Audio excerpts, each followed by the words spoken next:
That's right. That's right. This time, ladies and gentlemen, I'd like to first of all thank you all for coming out this evening.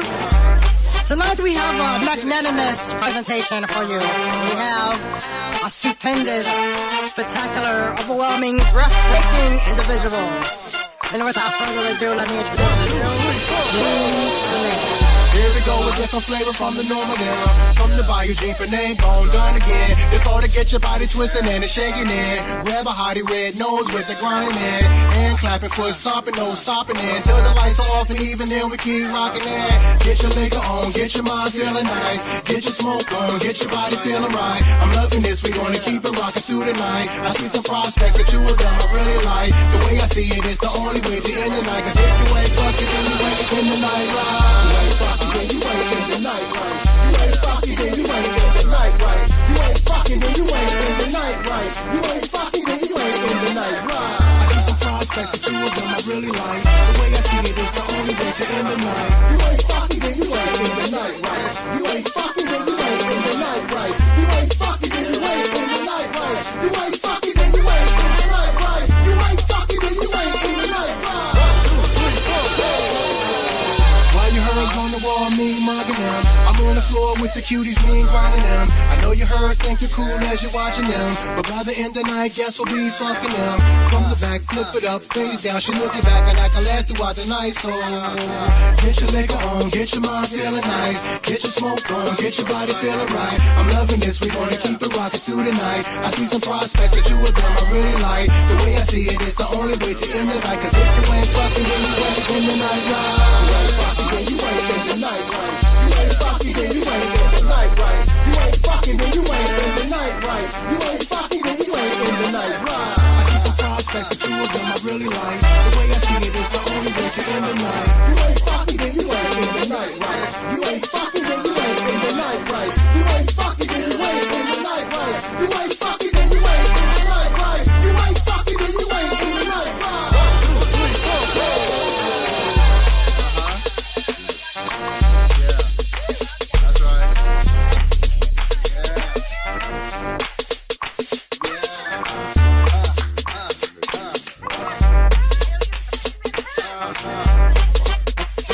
Get it. That's right.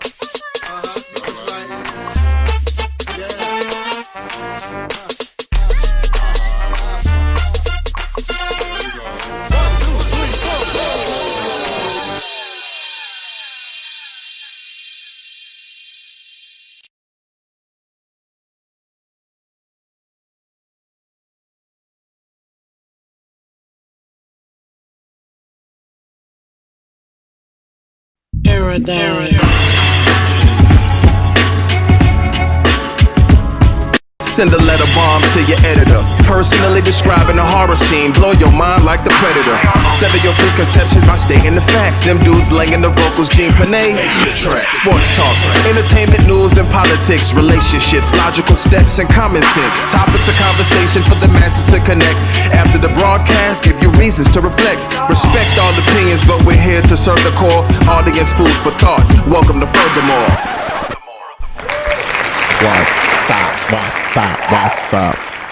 Deep in the phones. Look at them. Yes. Get into it. What? Yeah. Welcome to Furthermore. Hey, welcome to Furthermore. What's up? What's Welcome going back. on? Welcome back. Bam. Furthermore, we in the building. Boom shakalaka. Boom shakalaka. Don't play with it. Don't play with it. Don't play with it. So the recent dismissing of the show. Yes. I guess we were just trying to make the look like the look, because everybody likes work. Is that what you call it? Yeah, I was very concerned. I just felt the room shaking. I felt the vibrations. Felt That was very low vibrations. Low vibrational. I thought I had butt rats. Not rats, butt rats. You had the butt rats? Very low vibrational No, I energy. just Like, what the fuck? exactly. Facts. There it What's is. going on? Good morning and There it blessings is. and hallelujah to all you church folks. Yeah, there. You want to start off the prayer? Back again. No, I do not. Guess who's back? You don't? I got free will, so I would not like Yes, to you start do. off the prayer this morning. Understood.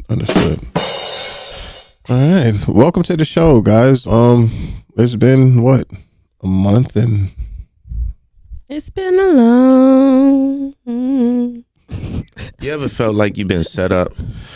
Yes. Like somebody just be like, yeah, go to this spot and then just stand there. And when you stand there, it's like an X. Like what movie was that? Wanted, where they were shooting people from curving the bullets. Yeah, that was. And it Wanted. was like they was leading everybody to the X only for you to be shot the fuck. Remember, he was standing on the X and he was like calling them. He's like, yeah, so you really screwed us over and the whole system doesn't want you around anymore. So, and then he was like, and then brain matter. open, bullet go through and all that. That's how I feel today. But I do feel great. But I just feel like I'm being set up. I don't believe that you're being set up. Why? You know what's going on in my life? You know my ops? Do I know your ops? Yeah. No, but if your ops are my ops, then we got the same ops. Oh, so you ready to go to war? I've been ready to go to war, G. I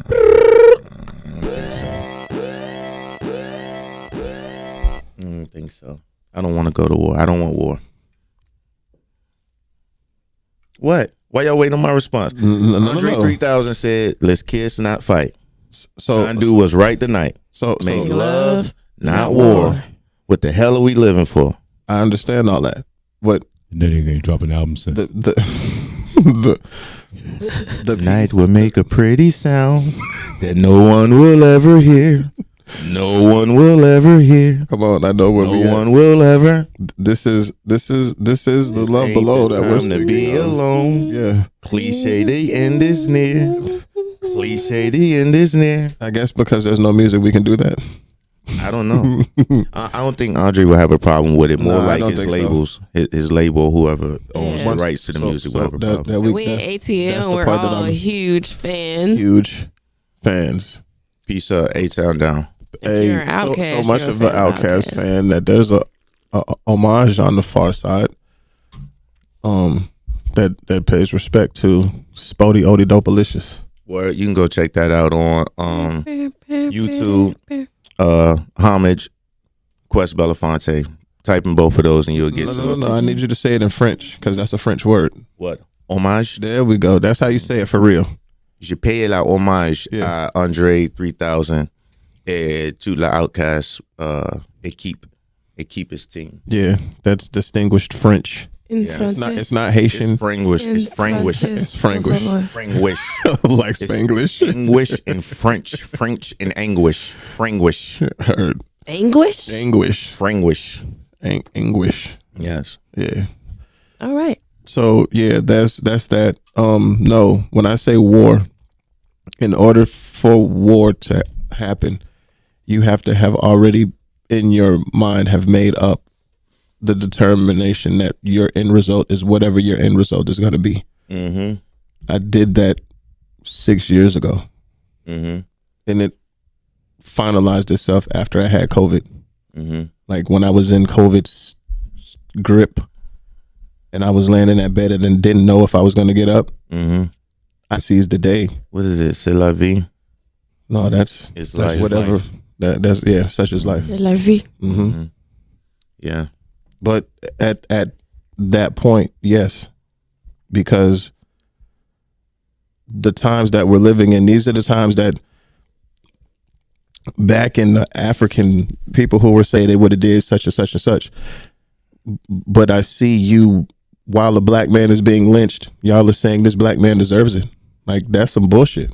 That's because when people made that statement, they were referring to if they themselves were having a whip put on their back, if they themselves were being oppressed, then they would themselves would get up and rise. But they're not being oppressed?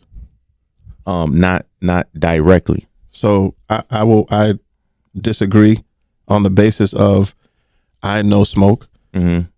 doesn't have a Facebook page Mm-hmm. because he can't say Shit. Black bitch. Can't say a goddamn thing. I think it was black bitch, and he was referring to a dog. Mm-hmm. Right? You were referring to a dog, right, Smoke? A black female dog. A black female dog. So in the statement that he said on Facebook, he called a black female dog a black bitch and got banned for it. That's suppressed. That is suppressed too.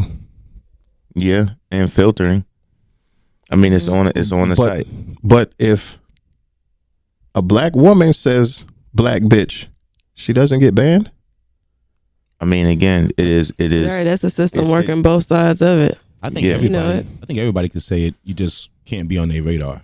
You know what I mean? Yeah, you can't say it on their sites. I mean, just think about it. Like, that's like saying somebody could come inside your house and start rearranging dishes. If you did not build the house, if Mom Dukes did it, Mom Dukes did it. But if you did not build the house, Mom Dukes said she feels like place should be on this side. She's doing it for Mom Dukes. So I would accept that. So who could be the Mom Dukes? There's no Mom Dukes in my house but Mom Dukes. No. I'm saying who can be the Mom Dukes for, because you use that, so I'm gonna run with that. Yeah. Who can be the Mom Dukes to unsuppress what Smoke is saying? Or who's the Mom Dukes of Facebook? Mark Zuckerberg. Jesus. We just Mark Zuckerberg. We're just Mark Zuckerberg is the mom of the kitchen, so he can come in and say whatever he want, right? Yep. Who's Mark Zuckerberg? Mark Zuckerberg. Not the actual one in this metaphor. That's what I'm trying to find out. That would be the mommy. Who would be the mommy in this He would metaphor? be the only person who can go in that house. Who could go in and change and rearrange. But it's his house, though. Kanye was his. So who can go in Mark Zuckerberg's house and rearrange it? His wife. She can go on Facebook and Twitter and say whatever she wants. Not Twitter, but I'm Facebook. sure she could. And there you go. She got to be the mama, or you got to own the house. Exactly. That's what Kanye is going through right now. That's what he's going through. But he's not going through anything. What part of his situation is he's going to other platforms that are being controlled by something. Keep your megaphone, walk down the streets and say whatever you want. Can't nobody stop you. Can't nobody prevent you from saying anything. So I have a different view of what's happening though. And my view is different because I look at things from a relational standpoint. So yes, Kanye West, Yeezy, Ye, as he prefers to be called, is going through what he's going through. I believe because of how we visualized things when we were younger and we saw where we wanted to be. Because he's in his space, a part of something years down the line.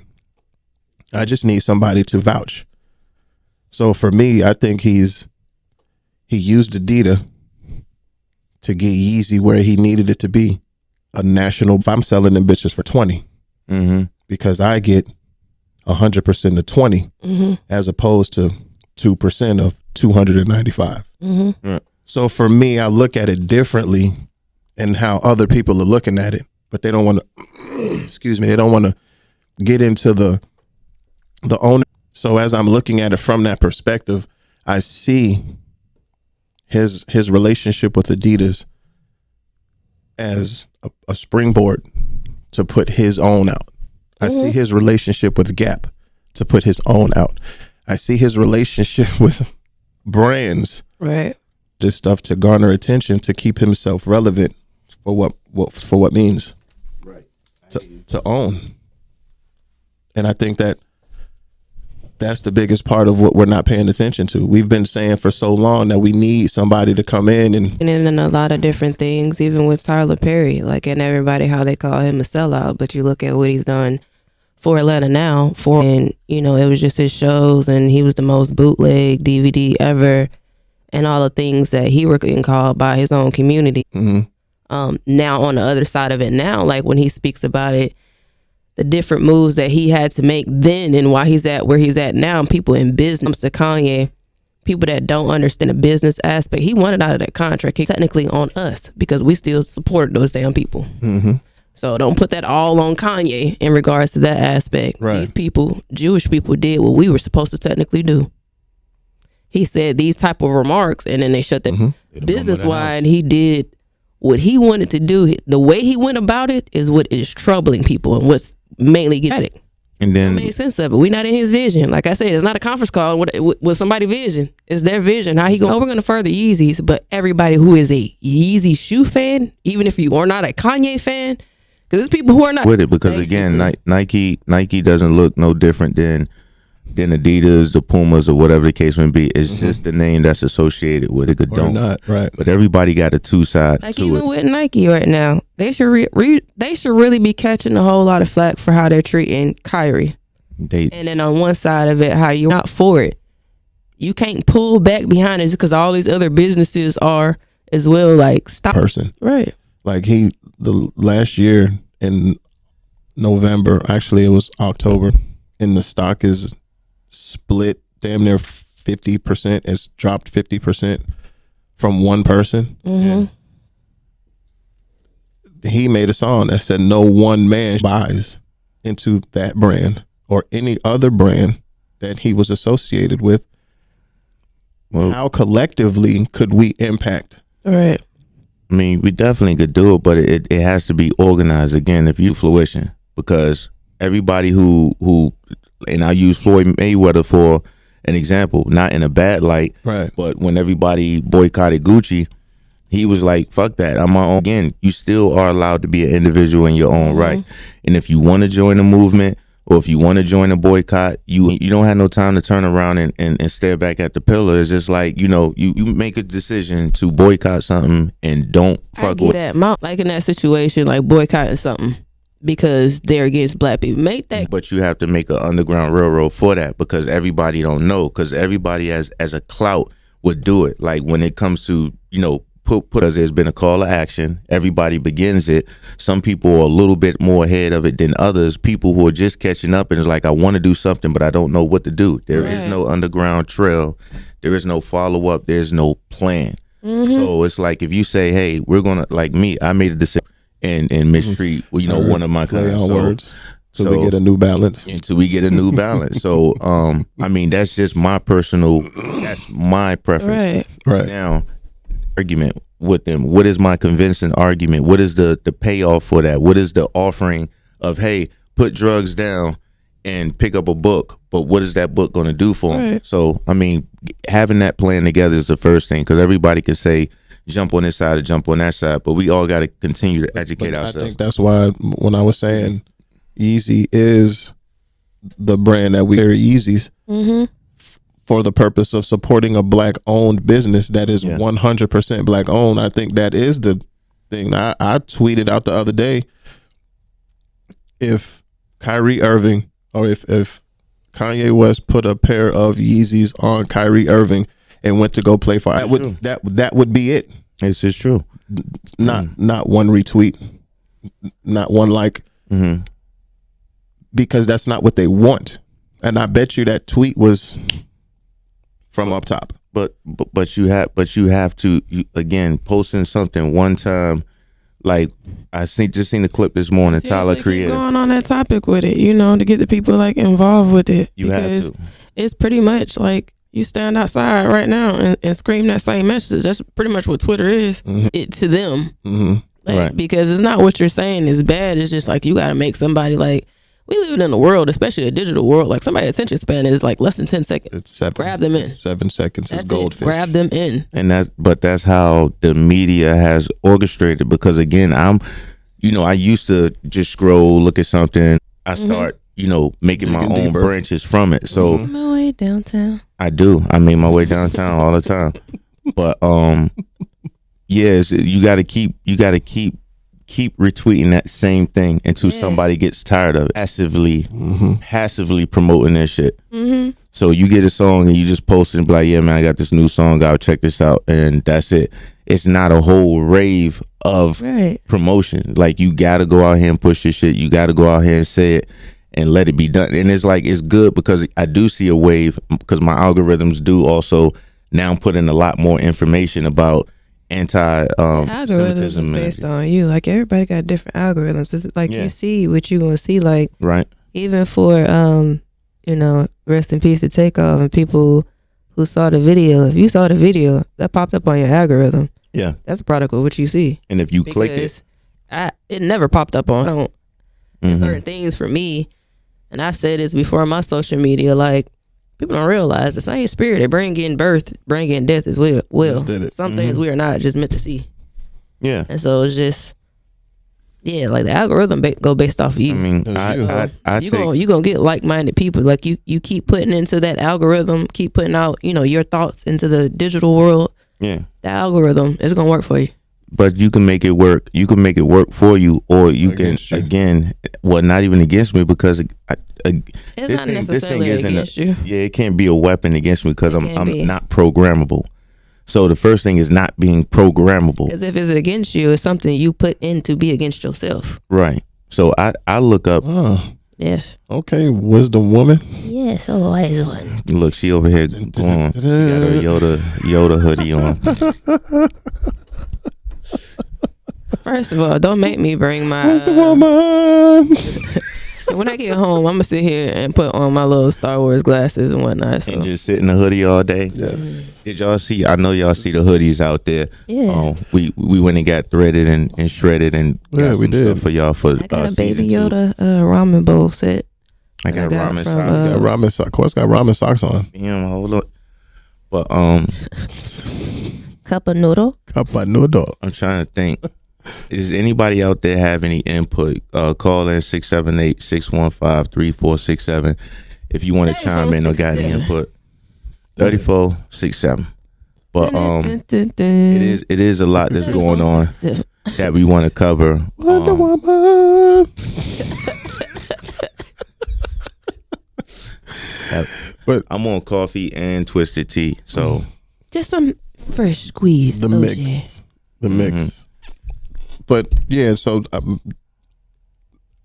I understand that touching the algorithm and getting it. I'm kind of touching looking the at algorithm. yeah. Yeah. To the point you of gotta massage it. no. To the point of you remember My child. Finding Nemo. Yeah, I remember him. Okay, so you That's my man's in there. remember when he was thinking about getting on the current, Yeah, wave. and in order to get in the current, you had to do something in particular to get into the current. You can't just You got to go in. You got to, you didn't play gotta double dutch. Go off the top rope. you just got to go in, and that's kind of what you're saying. That's the vision that I see when what you say, because it's there and you can see it because it's every time you The swipe. Matrix. Every time you That's swipe. why it was before its time. It's the Matrix. Jump in there. Once you get in there and you're doing it, and I tell my siblings that who are like, we're years apart, but we're like I'm on that bridge, and there's certain stuff I'll tell them with technology. Excuse me? What was that? That was my Yeah, phone. certain things that I'll tell them with technology and the algorithms, like they're learning. Like it's something that it's new for a lot of people. It's new for a lot of people. I mean, for a lot of people. Like my mom and them, like that's a slower process. Like she know how to work Facebook. My stepfather, he doesn't know how to use TikTok, but he has an account in a sense of like all he do is watch videos and has never posted a video because he don't know how to do it. But he's in tune with it because he has grandkids, so he wants to bridge that gap of knowing what they're doing, Right. and so like they'll teach him certain things. And even for my nephew, he's 5. Him and my stepfather interactions are absolutely hilarious because at 5 they notice technology already. Like he's sitting here telling my stepfather on FaceTime, like, you gotta swipe from the corner down. From the corner down, like you 5. What? Yeah. Like he's trying to like help my stepfather Trying out. to educate him. He's just like, okay, and then put it on speaker, put it down, put it on speaker. She's in a yearbook. What I see her do is literally, Because you said that it's harder for the older generation to get it.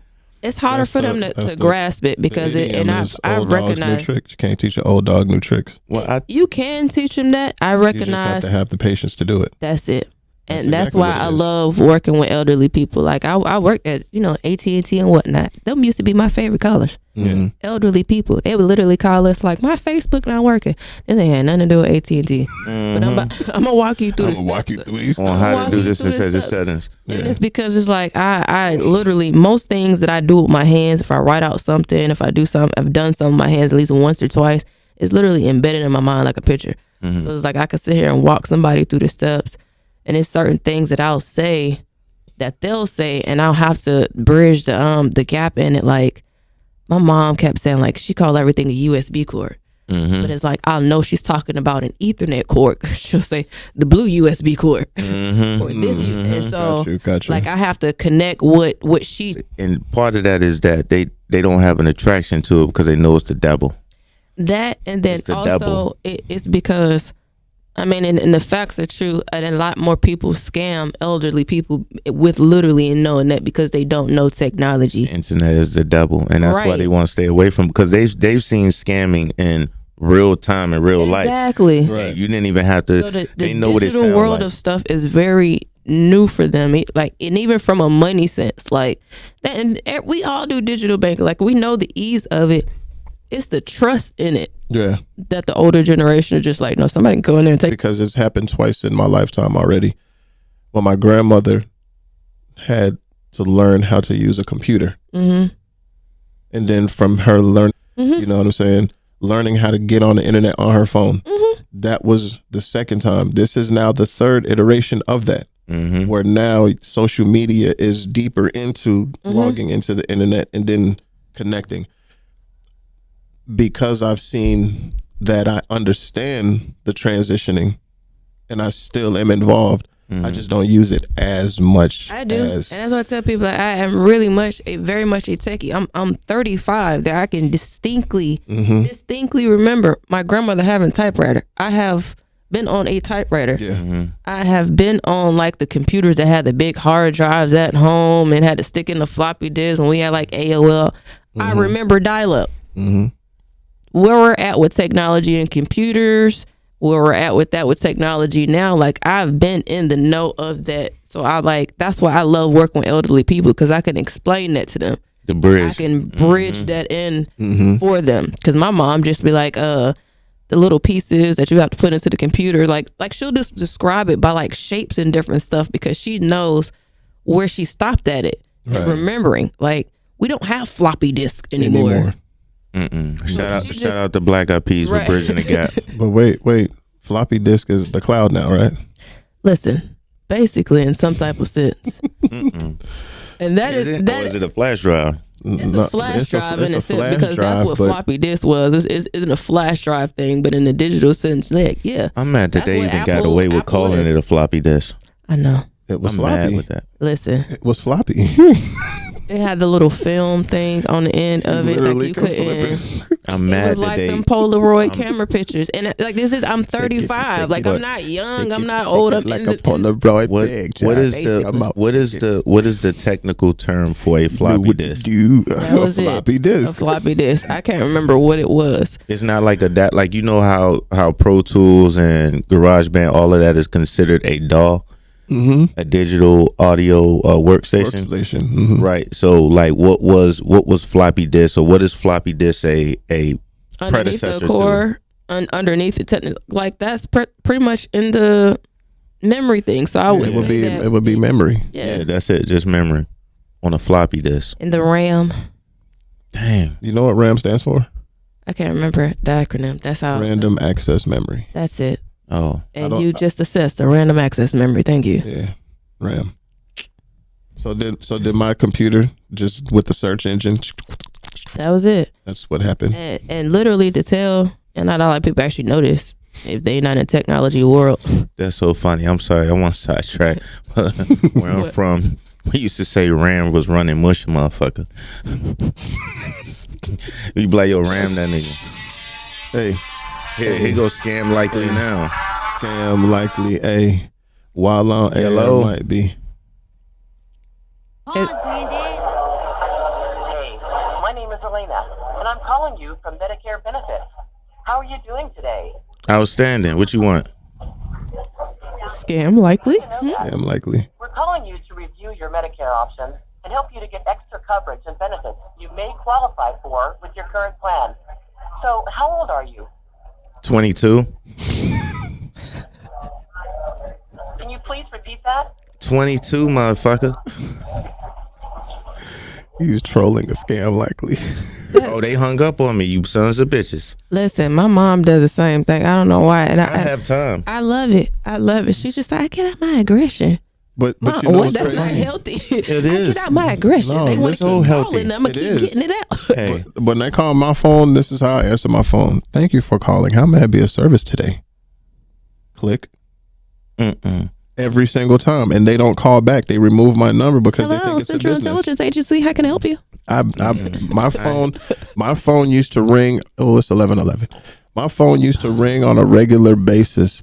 Scam likely, scam likely, scam likely. Until I started answering, and I would not answer the phone. Then I started answering. Thank you for calling. How may I be of service today?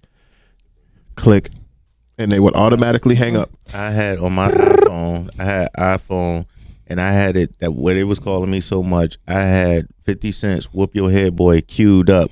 So when they called and I answered the phone, I would immediately start playing that shit. I whoop your head, boy. You know that I will. I whoop your head, boy. With the butt of the steel. Y'all got issues. That's not issues. That's healthy. Shout out to your moms for look Releasing her done. aggression. releasing her aggression. First in of all, a like, therapeutic I'm manner. going to tell you, like I told her, you know they got call blocker, right? Like, I don't get none of that. I want all the smoke. I don't need to. I don't need to block you. Come through. I don't need to block you. I'm But if gonna let ever you know how I did call feel. me, it's hello. Thank you for calling Central Intelligence Agency. How can I help you? That's how you do it. Dude, It sounds very professional. They might want to sell you something. Hello. Thank you for calling Central Intelligence Agency. How can I help you? You got a good voice. I need you to do a voicemail. For Right. hyper clear. I need a Right. hyper clear voicemail. I need you to do that. I be telling people this voice went to Harvard. Thank you for calling us. We'll get you wet. Wiser. Sorry. What am I going to be saying? Hyper clear. Hyper clear.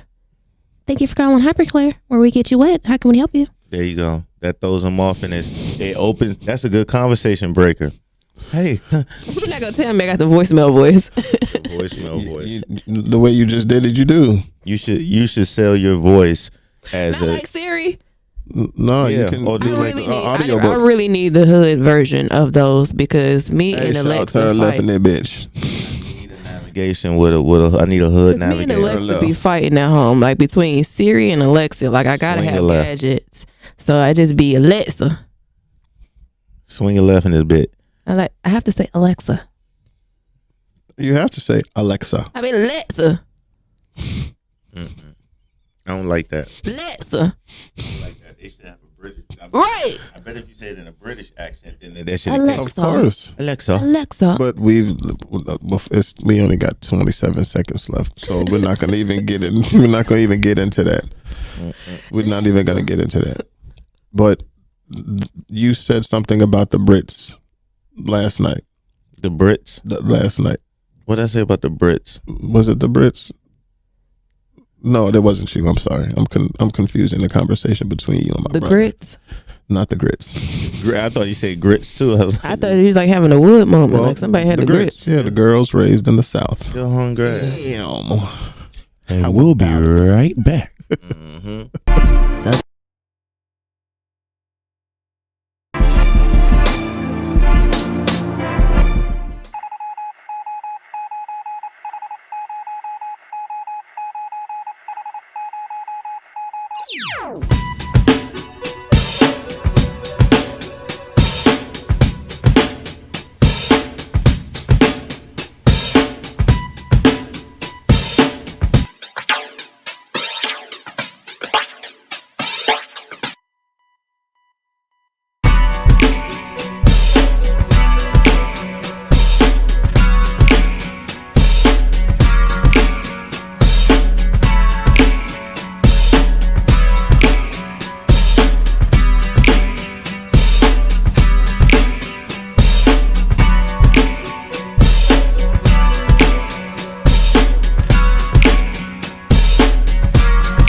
It all started with a vision, a hustle, a grind, discipline, dedication, faith, and loyalty.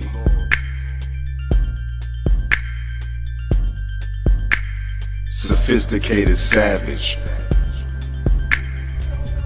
the brand, the lifestyle.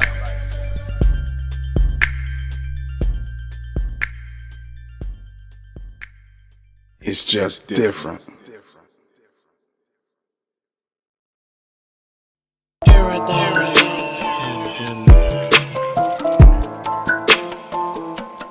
I'd like to start with Brother Kyrie. What did he do wrong? What did he do? He's searching for the knowledge of himself. He's searching to know who he is, who he belongs to. What is his root in this world?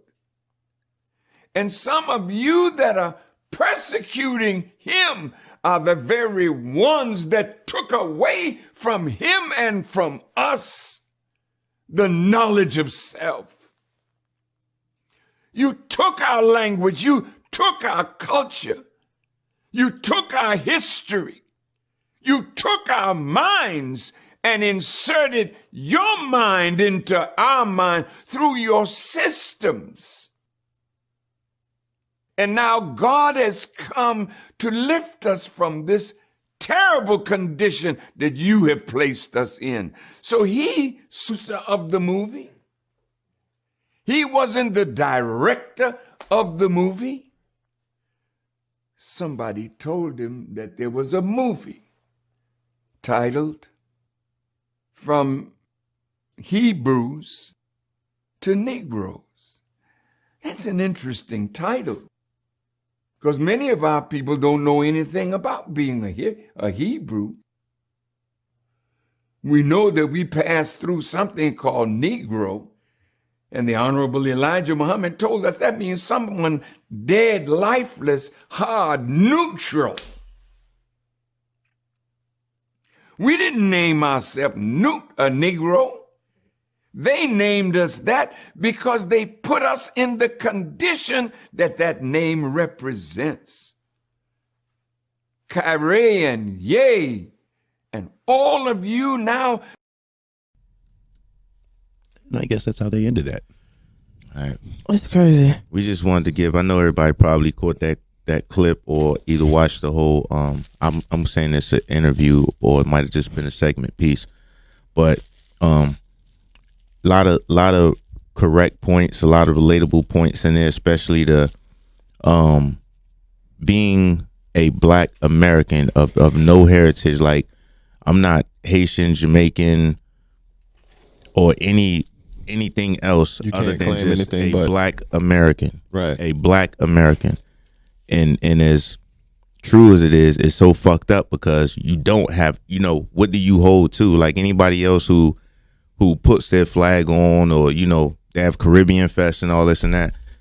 Like, I'm just your American flag. A gaijin.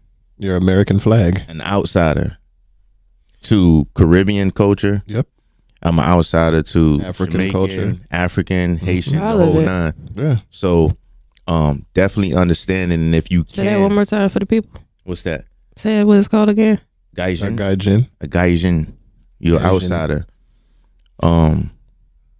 It's No, man. it's despairingly because it's like you don't, even if right now I was to trace it back where I'm from or where my roots from, it's not like I'll be welcomed with open arms Right. in any fashion, because like that means you don't know. And I mean, it's even in other cultures, even Puerto Ricans, Mexicans, whatever, who are American and don't know much about their culture because they Right. wasn't born there. They get chastised by the people who are actually on that soil. So it's not even like I'm on a journey to learn who I am so I can go and be a part of a group. I've never wanted to be a part of a group. I've always wanted to stand alone.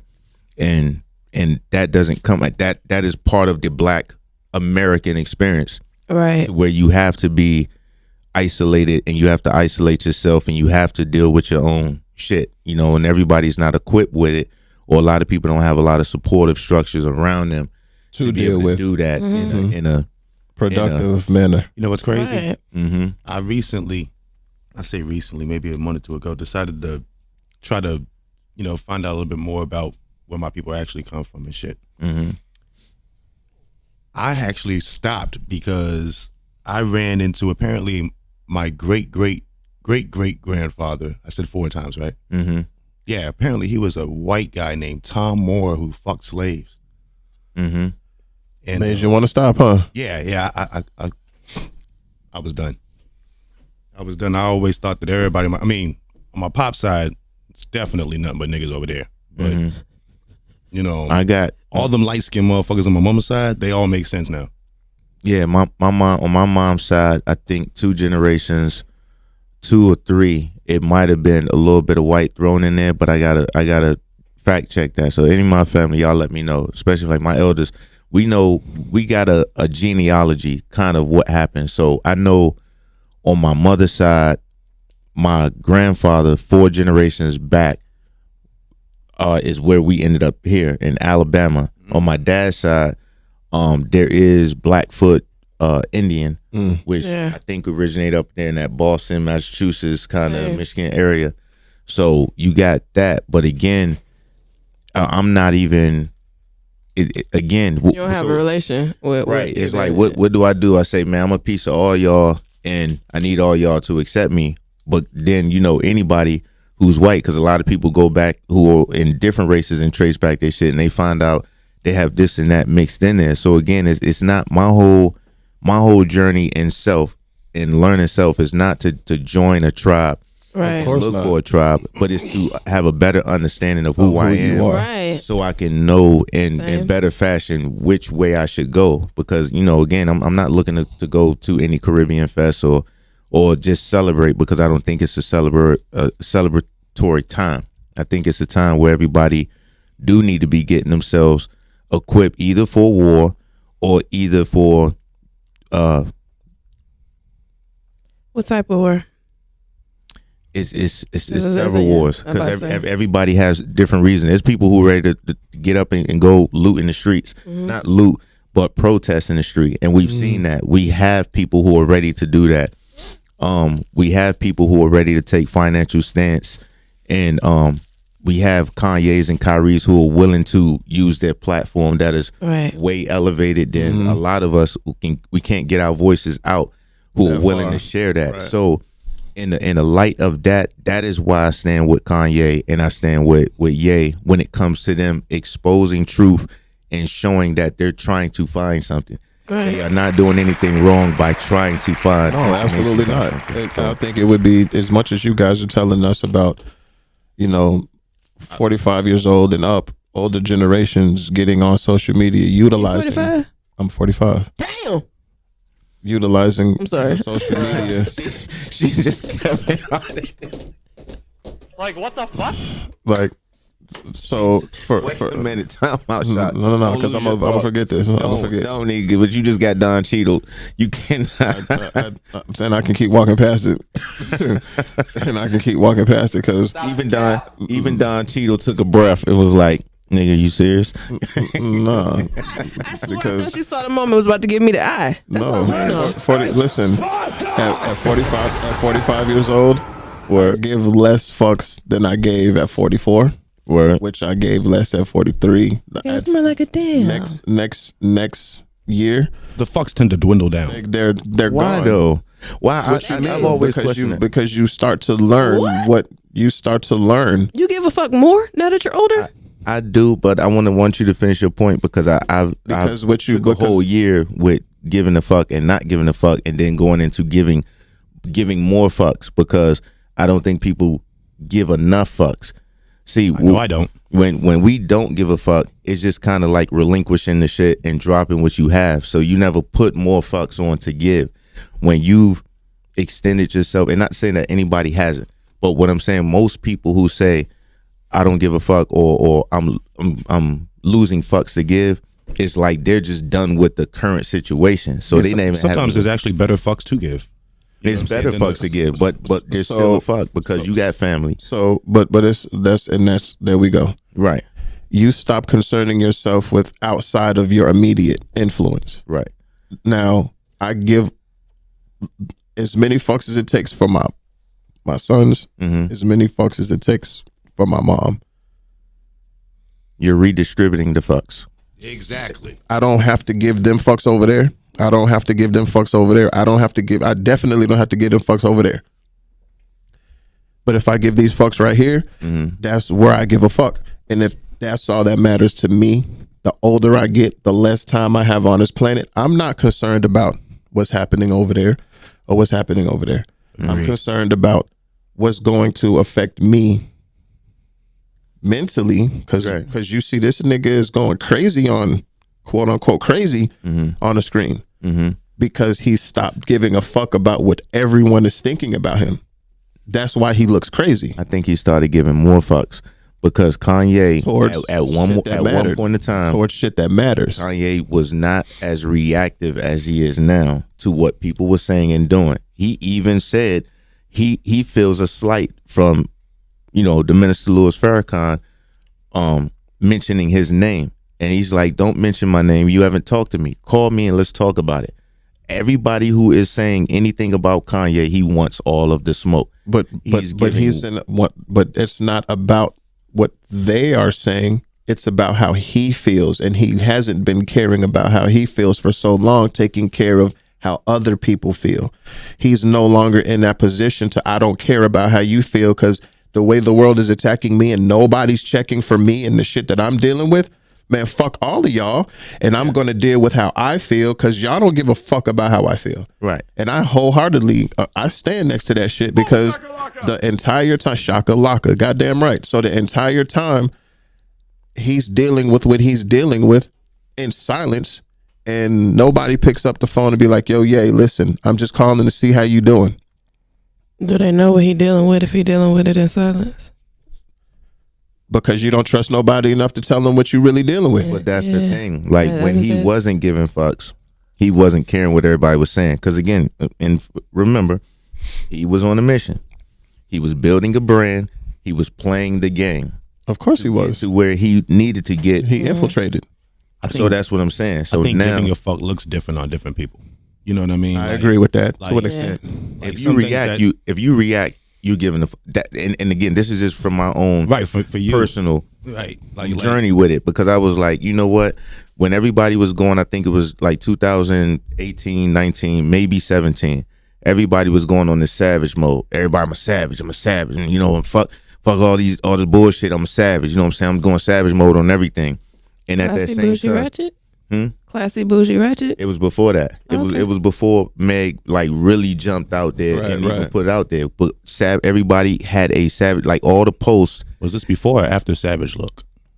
Listen, this was before Savage Look. It might have been.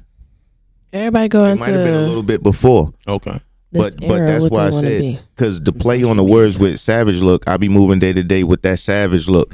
It's because you see youngins run away with that Savage Look. It's because everybody has that. And it's like having a savage look is just me. When I'm walking down the street, I'm unapproachable. I'm unfuckwittable. And it's a good thing and a bad thing. Again, because like you said, not giving a fuck looks different on people.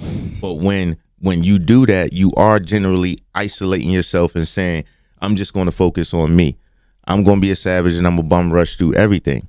But for me, it's like that wasn't the key, because in 17, I was doing that. When everybody was done, I was like, nah, that ain't the case. I've been eradicated everybody out of my life and excommunicated everybody who I dealt with to go deal with myself. Not because of them. I got everybody out the way and said, let me focus on myself. Let me look at the man in the mirror. And deal with him. Not deal with him. Reanalyze everything that I'm looking at. Relearn yourself. You do on a regular basis, right? Because think about it, when you grow up and you go to and relearning of a lot of different stuff. It's habits. A lot of bullshit. It's habits. Olay. It's habits, though, and this is what I'm saying. Change the way that we are all looking at it, because we teach these things and it's regurgitated to the younger, but it's not taught what was the thought process, or what was the trauma that we were processing Right. during this savage time. Mm-hmm. So instead of saying, Whew. you That's know, when them generational curses come in. We be passing along Passing trauma along and don't know we passing them it off along. as tradition. Like, or I was okay. Yeah. No, you're not. You need therapy. You won't admit it, but you need therapy. Like, you're not okay. It was okay in my generation to do this. mm-hmm. Okay. How many people in here would raise their hand and said the high school they went to was the bomb diggity? Hell no, I went to Redan High School. Wait. Which one? Wait. Without calling it out. Wait. That's too late. I did I it. said how many, but how many would raise their hand and say that the school that they went, the high school they went to, was a bomb diggity? Whether you went to multiple ones or not, I'm not going to sit here and big up any, because at one point in time, I felt like a lot of that growing pains and dealing with people on a high school level affected my mind to where I was like, this is how I need to assess people in the rest of my life.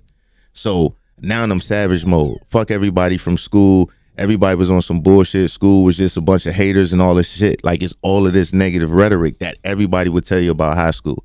I don't care if you was a 4.0 valedictorian, you'd be like, high school was such a pain. I hated it. Everybody was doing this bullshit and this and that. That wasn't the case. Only at Redan.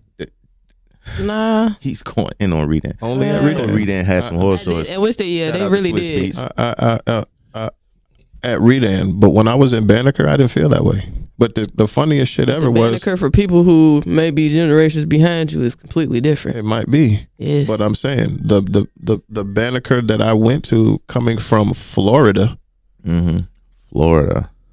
you know what I'm saying? Where I was in a school where From Dead Can. maybe I'm from West Gator Palm was Beach. snatch your ass. I'm from West Palm Beach, so it was very diverse.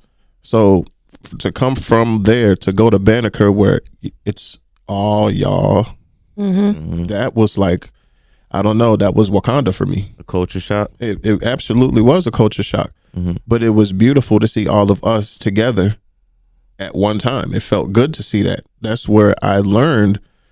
I was proud with my African pendant. Like, you know what I'm saying? I would wear the African pendant. I was selling candy to my people. And I'm glad I always had that in for my family, because I mean, I know the high school I went to, Cross Keys, like, it was super diverse, and I'm glad that's that Florida shit. I'm glad I I don't had think that. it was as diverse Yeah, as Cross Cross Keys. Keys. No, I'm saying we had Haitians, we had Jamaicans, we had Cubans, we had Puerto Ricans, we had white people, we had every That Asians, body, all and that, Asians. like, We had all of that shit. By what you started with tells me there wasn't diversity. We had people from Pakistan. We had Kyrgyzstan, Russian, Not a Kyrgyzstan. Uzbekistan, all the Where's stands, the Kyrgyzstan? all the stands, Austria, every Korean. Spanish speaking country. No, I understand. But I've seen Cross Keys. But what I mean is, from a 12-year-old's perspective, Yeah. you know what I'm saying? From Florida, 12 years old, to get to Georgia, and you're 14, 15 years old in all black school. Yes, I appreciated that, because I've learned how to, because of that, I can pretty much be in any circle and adapt, because I didn't grow up in just this. So now that I'm grown up in that, and I can be in us camp, and I can be in us camp, and I can be in us camp, I can communicate in all circles. But is that a Not skill? everybody That's how high has, school though. was for me, because I went to predominantly like black school, so like it was black people, maybe Spanish people, which was my mom like, okay, you black as well, and maybe like some sprinkle of white people. So like by the time I got to high school, being so diverse, like I'm glad I experienced that in high school, because like the relationships and like that I have with people of different cultures, like that has allowed me to be diverse in my thought process and friendships and all that as an adult. So like I definitely understand where you're coming from. Mine was just opposite on that, like seeing other cultures. Mine is pretty much like shock. It was like at 14 entering high school, it's just like, who, like, Well, how does your diversity change from being with different walks of life? Like, is that a skill learned, or is that just something that should be? I think it is a skill. I know. I think it is a skill learned. And It I is feel absolutely a like skill learned. every child should have that by the time they're 18, because it's like sometimes you have a stereotype version. Code switching, or like Not necessarily No, code it's because I'm switching. still It's me. just- I could still have this the way I'm talking right now. I can be in that group of people talking just like this, Right. and I don't have to talk like this to make myself fit. But that's what I'm saying. So why do you It's feel not like necessarily code switching. It's just like for my niece. Adaptation. She's black with dreads, locks, loves a lot of what's deemed an Asian culture. She loves anime, manga, like all that. shit and all that? So like I would want her to be comfortable actually speaking to somebody from that actual culture. Like, you know, like you want to learn these other cultures, but a lot of times we go off just like a stereotype before we're like introducing them. So I'm like, it's better to mingle with that when you're younger, where it's like you don't have all the stuff in your head of the world. The mental dump. So it's easier for like little kids of different races, so of course, to like not see that race and be friends with that person and accept them like literally as they are. We was frying, and I'm talking about elementary school, and I went to a half French immersion school where it was very diverse, and then literally on the other side of the hallway, it was just all black kids. So we was frying everybody ass, like African booty scratchers, chinky eyed, everything that you can say. And I was South Parking everybody. But exactly. But this was what, even being around them, it wasn't even as a kid, because kids are brutal. You know what I'm saying? Kids don't have no couth on that. Kids would be getting canceled if they was to mic up one child to go to school and hang around his friends and see what they're saying. All the kids would be canceled. There would probably have to be a total reform. So what my question is to y'all, what you saying, growing up in that diversity, because I grew up in that diversity also, but it doesn't change the way that I do things. If I do start talking different, I do feel like I'm trolling somebody, but it's just like, because I feel like they wouldn't understand me if I spoke my native tongue. But that's why I'm not concerned. Like, I only code switch when I'm at work in a particular setting, because I'm predominantly is in a room full of people who don't look like me, who don't understand certain things I'm going to say. So it's like, but it's what you people, saying, they ugly or something? No. Oh, okay. No, they just not, you know, and it's the ones that I have in there that are in the same like leadership positions. Like we could talk regularly. I'm talking to other two black women. Like I could talk like how I'm gonna talk. Right. I have to change that wording, that tone. You don't woo child with the white folks? I speak. It's not nothing negative, but I'm not woo gonna, child. What's woo child? Yeah, woo child. Woo child around sure certain people. But that's not something I say in my everyday language anyway. Yeah. Got you. All right, but it's just certain things like I could talk about different stuff with them, and I could say something like, "Oh yeah, I'm about to spin a block." Yeah. I can't say that to my other coworkers. No, you could say it. They love it, and they love it, and they want to get to know it. Like Young Miami had that whole real bad thing, and me and another coworker was in there just real bad. Yeah. And he was just like, what does that mean? They love it. Just and charge them I for literally explain what it means. But that's. I'm not gonna charge you for it. But I think that's how you get to understand. That's how you get to understand. That's how you get to understand us as people. I get that part, but it's then when he started using it, I was like, See what I'm saying?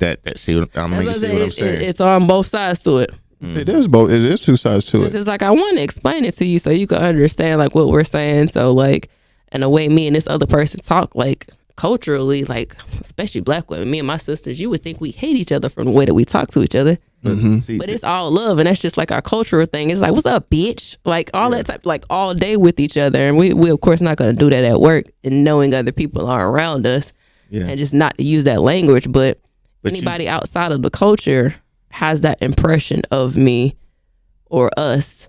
Based on something that they don't understand. That's cool though, but it's just like the new kid moving into the neighborhood. They have to learn, and they don't learn by going and being inquisitive and asking. So what y'all mean when y'all say such and such? Like when I moved to Savannah, you just listen to the lingo. I didn't understand what they were saying. You listen to the lingo, and you want to ask certain questions. And as I said, when it's literally somebody asks it, like, and they understand that, it's like, okay, I appreciate you asking it, but it's just on the other side of the coin. It's like when they start using it, I'm like pissed. Like I'm like, that's because you taught them to use it. If you don't teach it, like it's a different. Like take it for example. I'm telling you what it means, and it's something our cultural thing. Make them learn it so they can feel it. So then it becomes organic, rather than you just sitting and being like, spin the block.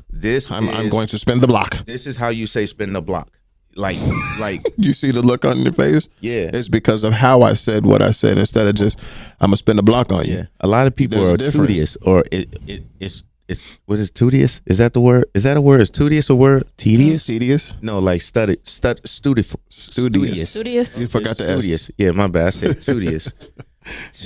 But studious to where that's what they do. They learn like that. But we don't. I mean, not that we don't. You can learn it, but I mean, you got to do it. But this is the example I'm giving. But wait, White kid moves into a black neighborhood, right?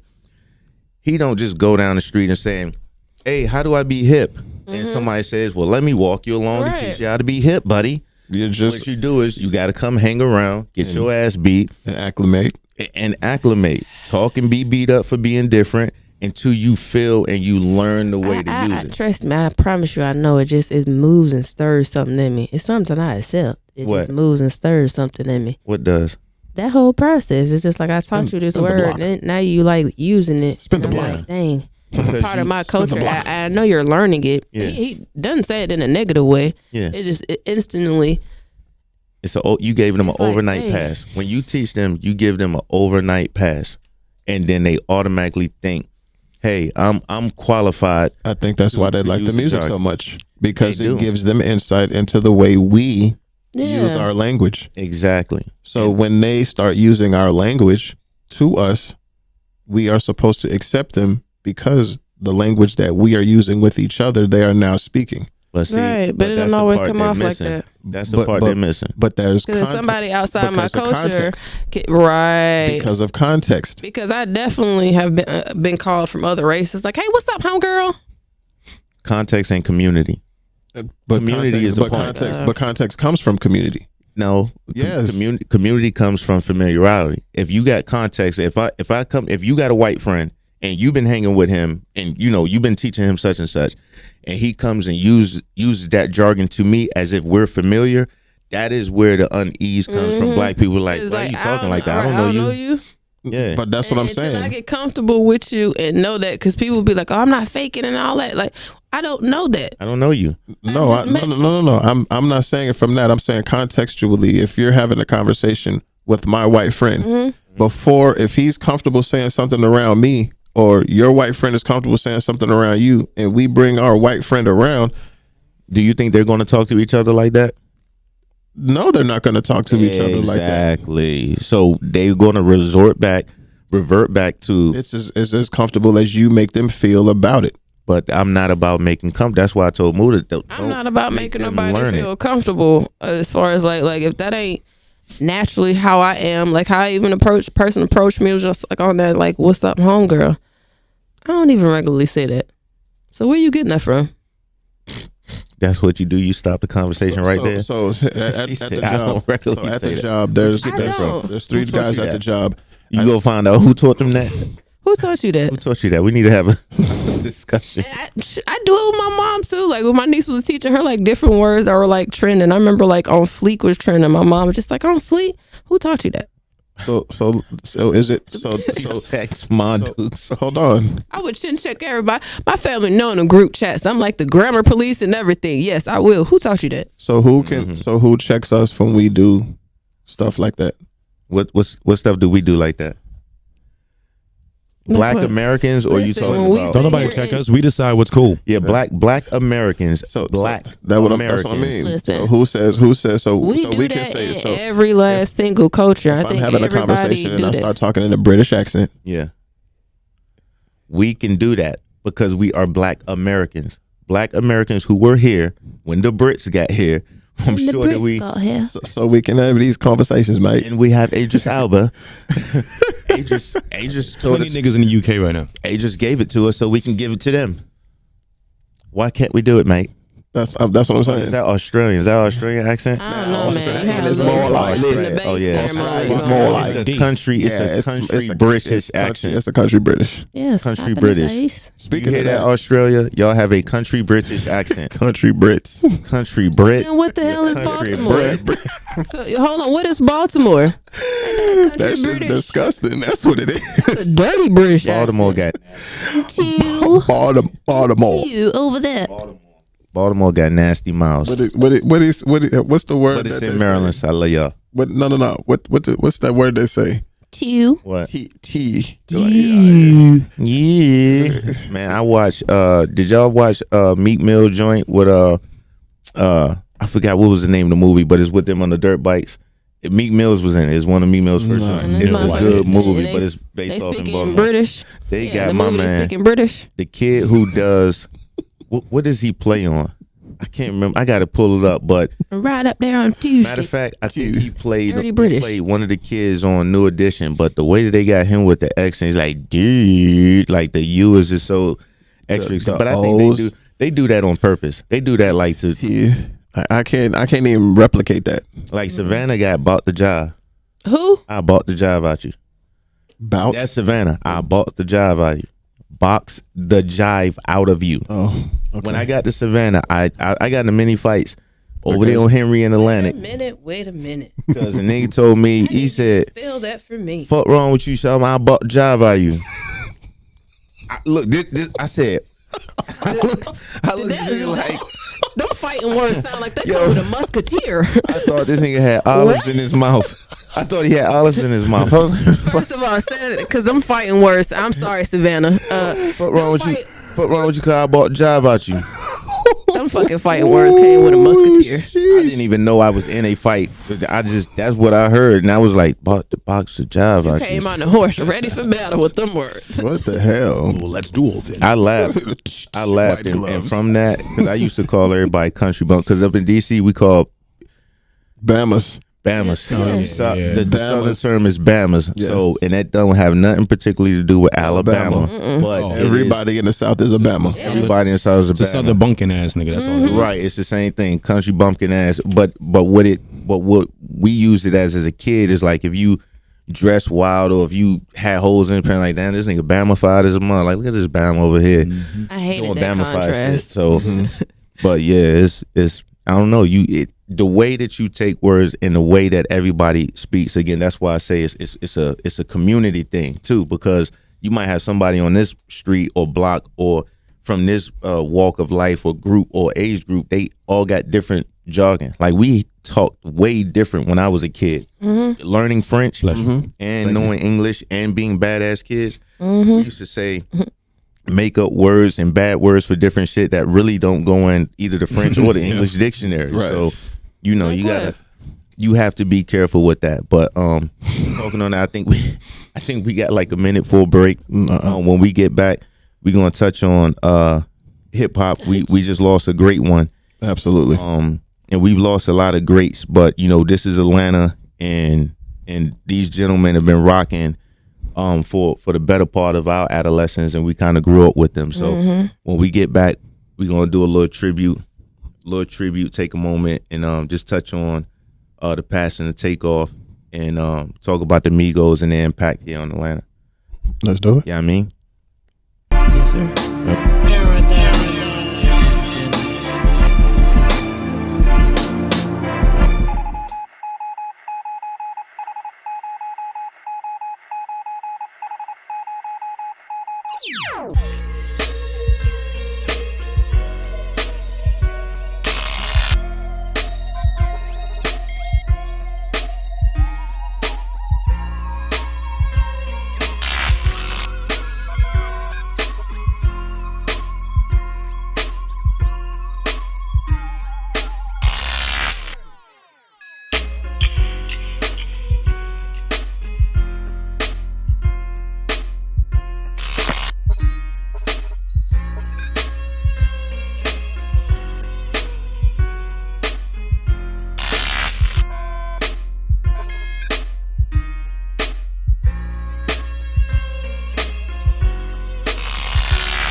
Hi, I'm Jeff Jones of Glory Lead Detailing.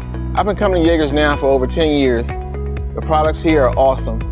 It has helped to really build my business, sustain my business, and help me provide customers with great products such as heavy-duty interior, the Jaegers tire dressing, the wash and wax, the all-purpose cleaner, the high-gloss dressing. All is great. The customer service here is great. Al Carter, the owner, he's helped to actually strengthen me as an entrepreneur, help build me, give me pointers. So I thank Jaegers as an institution to help build entrepreneurs like myself at Glory Lee Detailing.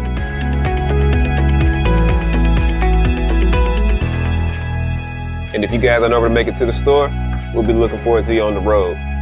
Servicing all of Georgia. See you soon.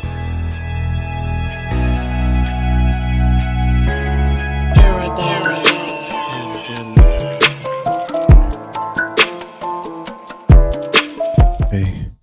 Yeah, we back. Welcome to the backs. Yep. So like you said. Oh, wait. Welcome to the backs. To the back. Bring it back. Bring it back. To the back. To the back. To the back. Y'all look like Muda backup To dancers. the back. To the back. To the back. Y'all look like backup singers for Muda and shit. I mean, you know, there's that fire energy. Like that. Welcome back. Welcome back. But yeah, we lost a good one.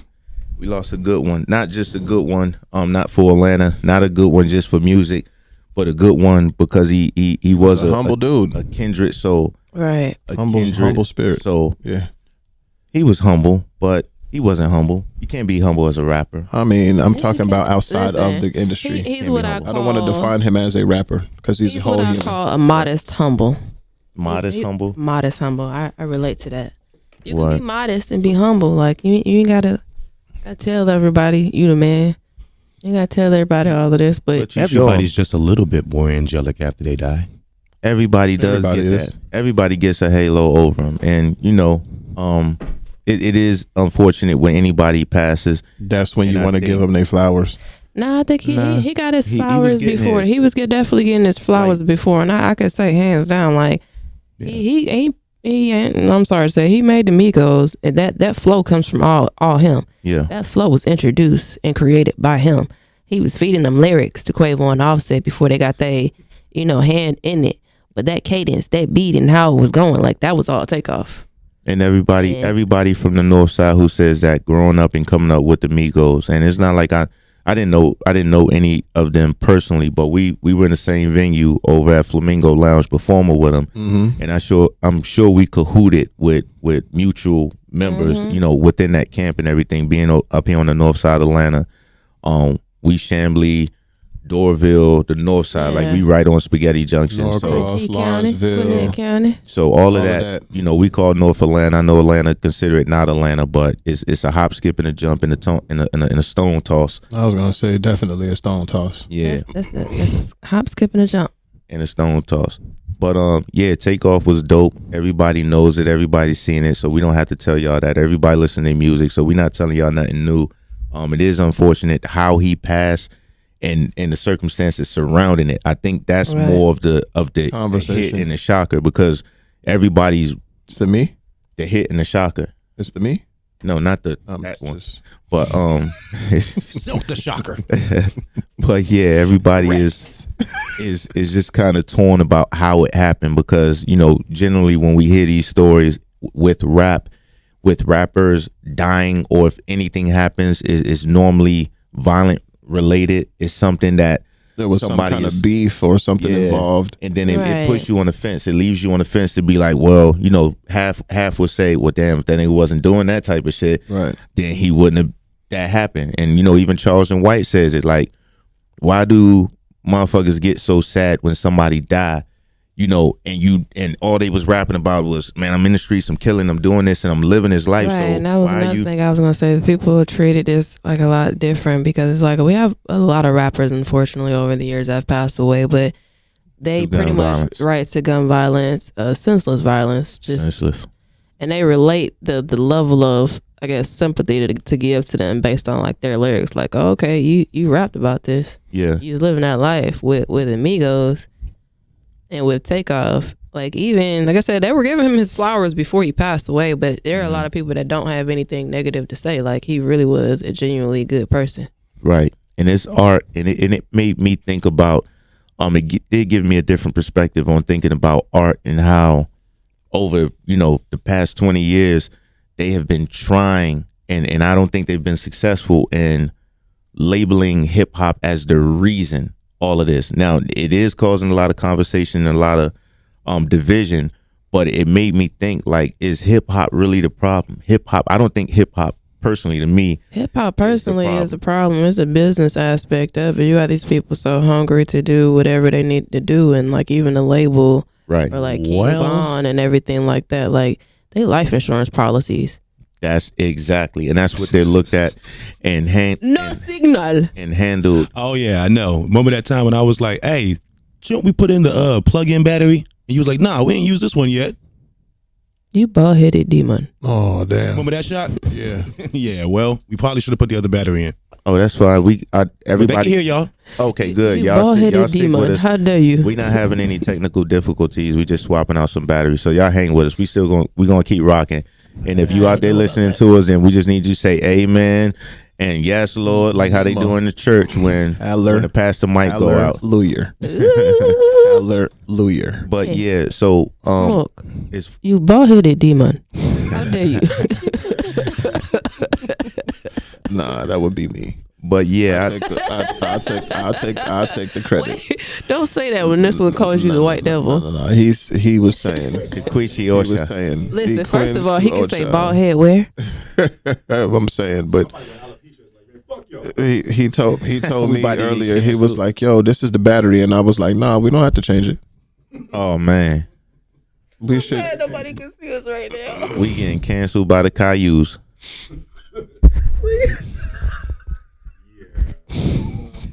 Going on a trip on the new rocket ship. Yes. Into the sky, the little rock stars. Y'all are stupid. I'm so glad we're not on camera at this point. But yeah, like I was saying, hip hop gets the bad rep, and I understand that those who narratize it and have control. Nicki Minaj, what did you just make up? Created. Narratize. I'm a master of words, so I can make up. It makes sense. Instead of just saying narrate. Is that a combination of two words?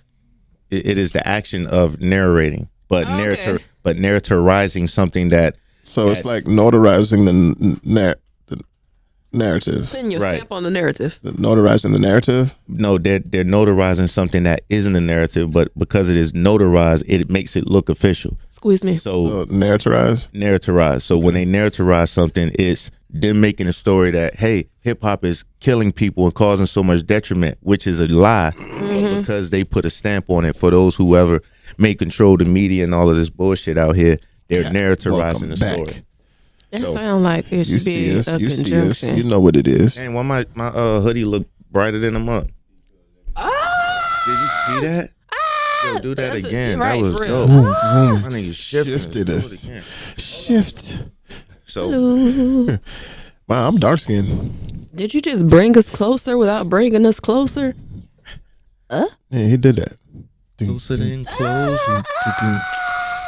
That's some scary movie shit. Right. This shit is scary. Getting this shit straight. We up here playing on camera. Goddamn, I hate it when it happened in Atlanta. All these Bamas, saggy ass pants, trying to do a funny ass dance. Twerk. Not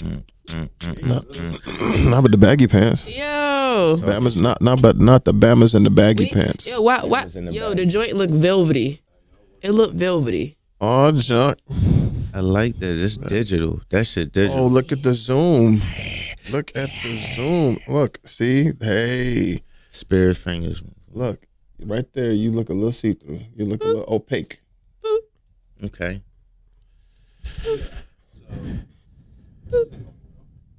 You said this isn't going well? Is this the brick wall from Tomb Raider or some shit? Get that quick.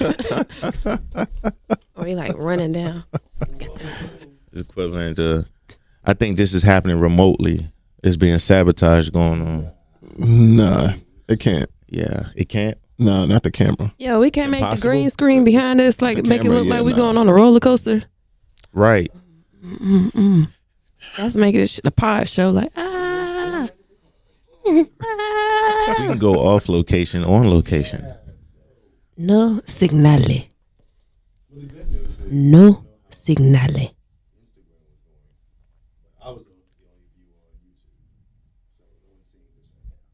Good. So we're gonna Good. chop it up and promote it, and then gonna go out from Oh, there. so we cutting? I mean, listen. Can you go He said to? they can still hear us, though. Commercial break. Boom. We are having technical difficulties.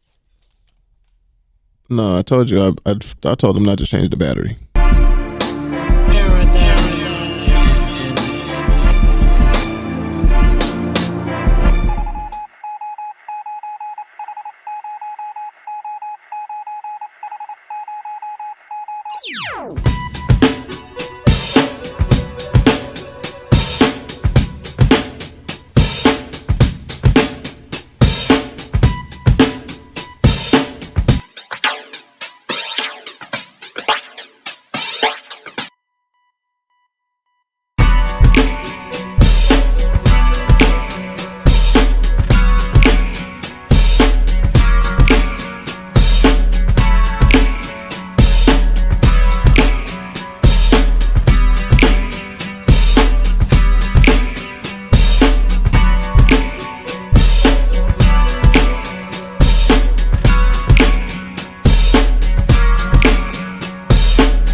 It all started with a vision, a hustle, a grind, discipline, dedication, faith, and loyalty.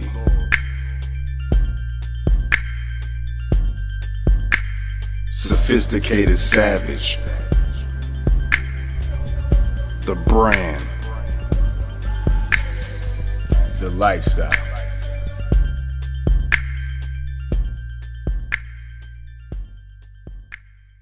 It's just different.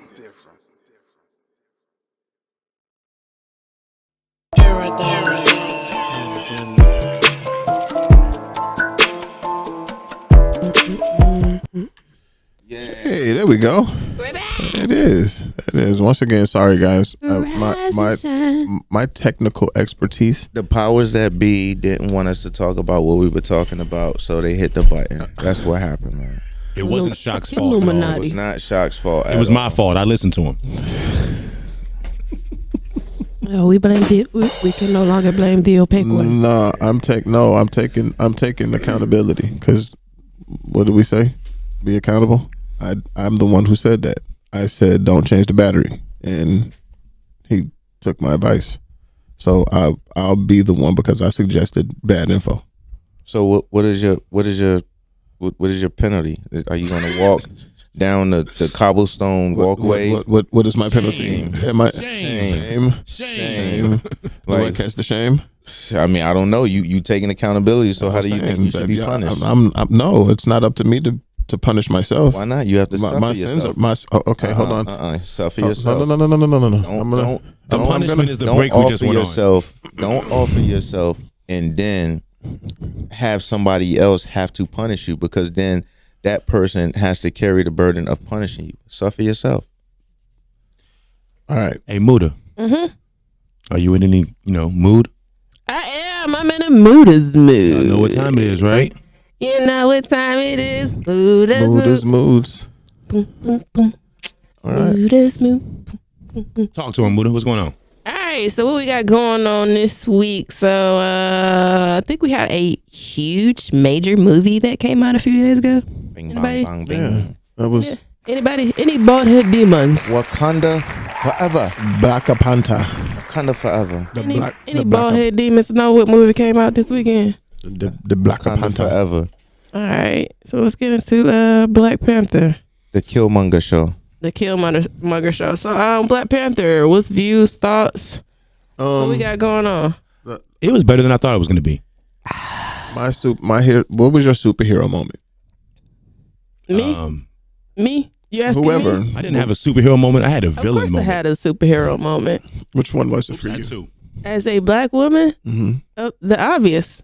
Which one? Black When she Panther. became Black Panther? Shuri. Okay. Yes. My two, I have a superhero moment and I have a villain moment. What's your villain moment? My villain moment is when Homeboy put that spear down and swung her around that shit and made her kind of he gave no fuck. Clothesline her. He gave And no that part for fuck. me, I was just like, He fucked her up, yo. I was like, you don't hit a girl. not even that. I was just like, yo, she can't be defeated. Like nobody's ever came close. He fucked her up, yo. And he did. But my hero moment, clothesline, and I never know her name in Black Panther, so I just still call her Bald Michonne. You funny than a You know what I'm motherfucker. saying? But You when are she stuck funny. that spear through the damn car and flipped that other joint, that shit was dope as shit. And went in reverse. Yeah, she had no regards for that Whipped the Mustang. hell out of that shit. She had no regards for that Mustang that Shorty said that was her father's. She just put the spear to the None. back of that bitch. It was like, okay. It's a Wakanda weapon. For She won't even the one to repair it. I like the whole way, her whole energy when she went in there. She was like, look, you coming with us or not. You can go conscious or you can go unconscious. We got business to tend to. I ain't got time to tell you that this nigga here to kill you. You just come with us if you want to That's how they live. do everybody. That was Shout a out to the young Terminator chick moment. too. She was pretty funny, man. Listen, I enjoyed her. shout out to that because that is coming through in the Marvel franchise. If you've never heard of Ironheart, please stick that name in your head. Very She will familiar. play the character Riri. I think it's Riri Williams. That's the Rihanna character. gonna be in it? I'm done with you because I'm done with you.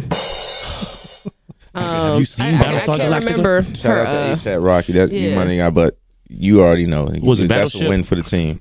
Because everybody in there, Said I'm Battleship. done with y'all. With Rihanna, I love her forehead. I love her forehead too. Like I like big head girls. Thank you. We love you back. Cause Nah. That's exactly why it's a forehead. You got 4 fingers that fit over your head. Oh, y'all measuring? Nah, you put it's too low. You put it over your eyebrows. Don't It's put my it over your palm. I eyebrows. thought it was because it was the like I got a forward part big of your head. forehead. I got a big forehead. I had to grow into it. Oh, it's 4 Everybody do. smoke. 4 fingers. Oh no, I did. I bring them pictures in here The when I was forehead younger. from the hairline down. If you put your top finger on the forehead and bring it down, that's the forehead. Anywho, what was your moment? So Rihanna Oh, has my my superhero. fingers. My superhero moment is actually it's not a superhero moment. My superhero moment was the fact that Hold on, wait a minute. This nigga said my superhero moment was not a superhero not actually moment. a superhero moment. Yeah. My superhero moment was. Yeah. Which one was it? That it's the whole hypocrisy of it. The superhero moment Oh, was hypocrisy. no when the what's the name of the flower? Herb. The herb. Hey, what's it called? I ain't gonna lie, but when Right. they- Why is the I name forgot. not when coming? she first Yes, printed the it, purple flower. We know what you're talking about. it looked So like when she recreated it and brought back her people's heritage, that was the superhero moment for me. Her intelligence and created, determination. yes, her intelligence and determination to recreate her heritage because it had been lost in the fire. It was destroyed. It was lost in the DNA. It was recreated to continue moving forward. That was my superhero moment. That is something that I don't think anybody's like looked at and Was like dope. and scoped it. I took out every part, especially because I'm sorry. I'm not saying you. I'm just saying like Yeah, as a whole, overall, of course. because they're looking at the superhero part, the strong. I beat the shit out of Namor superhero part, but the fact that I defeated extinction, you know That what I'm part. saying? Like I defeated extinction, and that's major to me. Yeah. That's a superhero Which moment is for me. why I love that it was her because it only would have been a woman that would have been able to do what she did. Not to say necessarily not with Black Panther, because like if that was a male in that position, he'd have been dead. Like Namor would have been dead in that end scene where it's just like, you know, she decided to give him mercy. Mom Deuce. No, she was about to kill him. She was about to kill him, but I feel Duke like showed up. Right. That's what I said. It would only come from a woman. I would give that level of mercy. See, all y'all are even agreeing pretty much with that statement. Like y'all would have killed him. Killed the fuck out of him. But also her having to realize his journey and the similarities that she had in her own journey in between their own cultures is pretty much why she chose to do it. You know what we forgot that would to do? mean nothing to me. Huh? You know what we forgot to do? What? Spoiler alert. Spoiler alert. Nah, I'm sure everybody has already seen it, or they're on their way to see it, or they have already. Because if you haven't seen it, I'm trying to tell you, like, first of all, I think they made back their money like the first day, because it cost like $250 mil to make, and I want to say the last I look at the records on Friday, they were at like 89 mil at the box office. Like that was Friday. Yeah, so Saturday and Sunday they've recouped and recovered the loss. Yeah, they recouped over the weekend, and I love Black Panther. We literally 2 days off of Black Panther. I'm having such a orgasmic moment with this Avatar trailer. I seen Like, what the fuck? I know.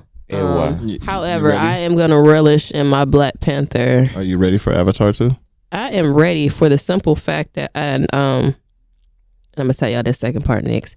For the simple fact that literally, like, it was an interview that I watched, and it's taken so long simply because they did not have the technology yet built for what they needed to do for Avatar. They said that about the original X-Men movie. They said that about X-Men, but we got a little taste of that a little bit, and it's so funny with this movie, with this Black Panther movie, like with all of the scenes with the underwater tribe. Yeah, I love that. How that from having, you know, shouts out to my sister who was actually on set doing hairstylist. She actually got 2 credits in the movie. So she was just telling them, So and I'm gonna say it, we stayed to the very, very end, right? Huh? We stayed to the very end so we could see her name on the screen, right? To see her name on the screen. I love actually, that's big. I love major. Twice, my whole family and I was in there. I'm sorry, I'm a movie buff. I don't ever leave the theater until the last light comes on, because in a Marvel movie or just in all movies? Just all movies, because somebody I know's family member is working on this movie. So I'm gonna watch it, and even though I don't know who it is, I'm giving that person the respect to stay here to see that person who puts the energy and effort into. Yeah, I watch a lot of credits, but that's mainly because and so you mainly do that a lot with Marvel movies. A lot of people don't respectfully do that, and they should, because I mean they really honestly should. With Marvel movies, I think everybody just was sticking around waiting for the preview of it. You know what movie made me stick around for the end credits? Yeah. Which one? Masters of the Universe. Wow. That nigga lied and said, I will be back, and ain't been back in the last 40 years. That's why I stopped that shit, because I'm tired of the anticipation of something that don't come. Like I hate unreleased albums. Unreleased albums. I hate unreleased albums. Yeah. Or or unreleased sequels for that matter too. All right. Or concepts for albums that never make it. But nah, shout out Sheikah and everybody who played a part in Wakanda Forever. I mean, it was dope, and a lot of people. I mean, we were out yesterday, too, especially here in Atlanta. A lot of the scenes that were filmed here, Brunswick, Georgia, or whatever. Especially, like, it was so dope that the scenes that they have underwater and the way that she was explaining to me on set is just like they're all in the water at one time. And like they're in like time, like moments, like they're doing something and then they got to come in the up. water, right? The water and everything. Like that wasn't CGI. But that was like a closed like set, like a big something that they built out for that. Yeah. For Avatar. Right. That is on a whole nother level. I like that. I feel like right, because it's a lot of water supposed to be an Avatar joint. Yeah. Didn't it seem like it was more like Black Panther versus Spanish Aquaman? I thought Black Panther versus Atlantis.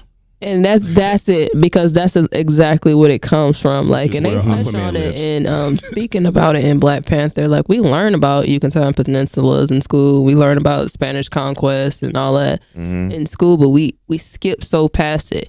Even when we're at with it in America now, to like tell people to go back to Mexico or build this border, like that's literally their land. That's their land, and that was all here before we had like this whole Louisiana Purchase, and we started buying up everything else in the country. Right. People forget Mexico is part of this continent the same way. But how the hell do you sell Louisiana Purchase? How do you sell that and you didn't own it to begin with? Same thing. Same thing with Mexico. Like we pushed it down there, and we want this whole border for something that was technically here before the rest of America, as we know it today, was even established. Amerigo. All of that. So the tie-in, like the other underworld with Atlantis and that culture and what it represented, especially with Wakandan culture. There's a lot of similarities. You look at like Namor and his piercings, and you talk about Mexican cultures and their food, as well as the vibrant colors. That's a lot of what we saw in Wakanda, in Black Panther, and like the vibrant colors and the piercing. And even like I was telling my mom as we were seeing it on the screen, I was like, "You seen Namor with his piercing?" I said, and you see the man in Africa and like that for Wakanda with that on his lip. Yeah, so we have a lot of the same thing. Our religions, our deities, we just call it different names. So. To me, I always knew that they were coming together in the end, because we really don't recognize that we are part of the same thing. The only difference is it's just like, okay, that boat went to this country, that country. Yeah, I also think that, but this is just me. I believe that people have been around longer than they've said that people have been around. And the place in South America that bulges out looks exactly like that missing piece in Africa. So all of that was at 1.1. So there's so much we learn in history. People skip off. Like, you learn Spanish conquest. You learn about, what is it, Pangea? Like, we were all one continent. It was one continent. Like, people don't go in depth with what that means and how, like, even our culture, like how he said with learning ourselves, we're in the culture of every continent, technically. It's just been whitewashed. Right. Yeah. Like it's more in the palatable way for everybody else, because they don't really want to see that. But even for Mexico, like, there are people of a darker hue there. Like, I had a boss before who was like Honduran, spoke Spanish, but it always tripped everybody out because they were looking at the color of his skin. It's just like, you don't look like you speak Spanish. Yeah, Old Dirty Bastard said in one part of his song, he said, though he wasn't from Panama, asked him how he gets so dark. The nigga says, son, Panama. Shout out to ODP. Listen, he said what he said, but the whole point was this Panamanian dude was that dark, but he's speaking Spanish. But we're like that in every culture, like, and that's just pretty much what the media wants you to believe. Because like, even when as I've gotten older, or where I'm at now, like, you're going like an Asian culture, and we see in media like how Asian women are supposed to look, or not even supposed to, how pretty much the media describes them. And then you get over there and learn different stuff in the Asian culture, and it's like a lot of them do have a darker hue and come from families that have a darker hue, and they are naturally born Japanese. And so when we see that in America, and you see other people, that's what they always say for like Black women, like, oh, these features are exotic, like, you look Asian. It's just like, that's technically Black. So like, as a Black woman, my features aren't like necessarily exotic. That's just how we are. How we look. Right. But I mean, it is exotic to the definition. I mean, to each his own. But yeah, Black women do have an exotic look. Absolutely adore it. That was your input? Yes. Go ahead. No, I do. I mean, because I don't think it's said enough, and not to say that any other women are not adorable, but I just really, because it's so much more than just the physical. Like, I had shared a post. It was a saying from Drax when Drax was on Guardians of the Galaxy. And I loved The Asgardians of the Galaxy. Asgardians, right? Asgardians. Thor gave his ass to Asgard. He said, you're ugly, but I love you, or something like that. It's not, but that's not necessarily a bad thing. He said you're absolutely horrible to look at. Horrendous. You're horrible on the eyes. Horrendous. Horrendous. You're absolutely horrendous on the eyes to look at. But I think the meaning of that is that he you're different. So to anybody, like I was saying, culture shock. If you see somebody's different, you're not used to seeing that. You may find beauty in it afterwards, but it's still like, what the fuck? Like, even I went over to Japan. I was in the Rita and everybody was looking at me with a horrendous look. Not because I looked crazy, but because I was freakishly tall. Like, what the fuck? Compared to the norm around there. Yeah, they was like, what the fuck is this nigga around here with all this purple on? Is it Kobe? I got called Kobe. They thought I was Kobe for a minute over there because I had on an Adidas purple jacket with Muhammad Ali on the back. But you get that. Yeah, I was Bamified that day. I was there in fucking Narita, Japan. I ain't even, I just said I just want to be seen. But I didn't even keep in mind that I'm black in Japan. So you're going to be seen enough. But I was just giving a shout out to black women.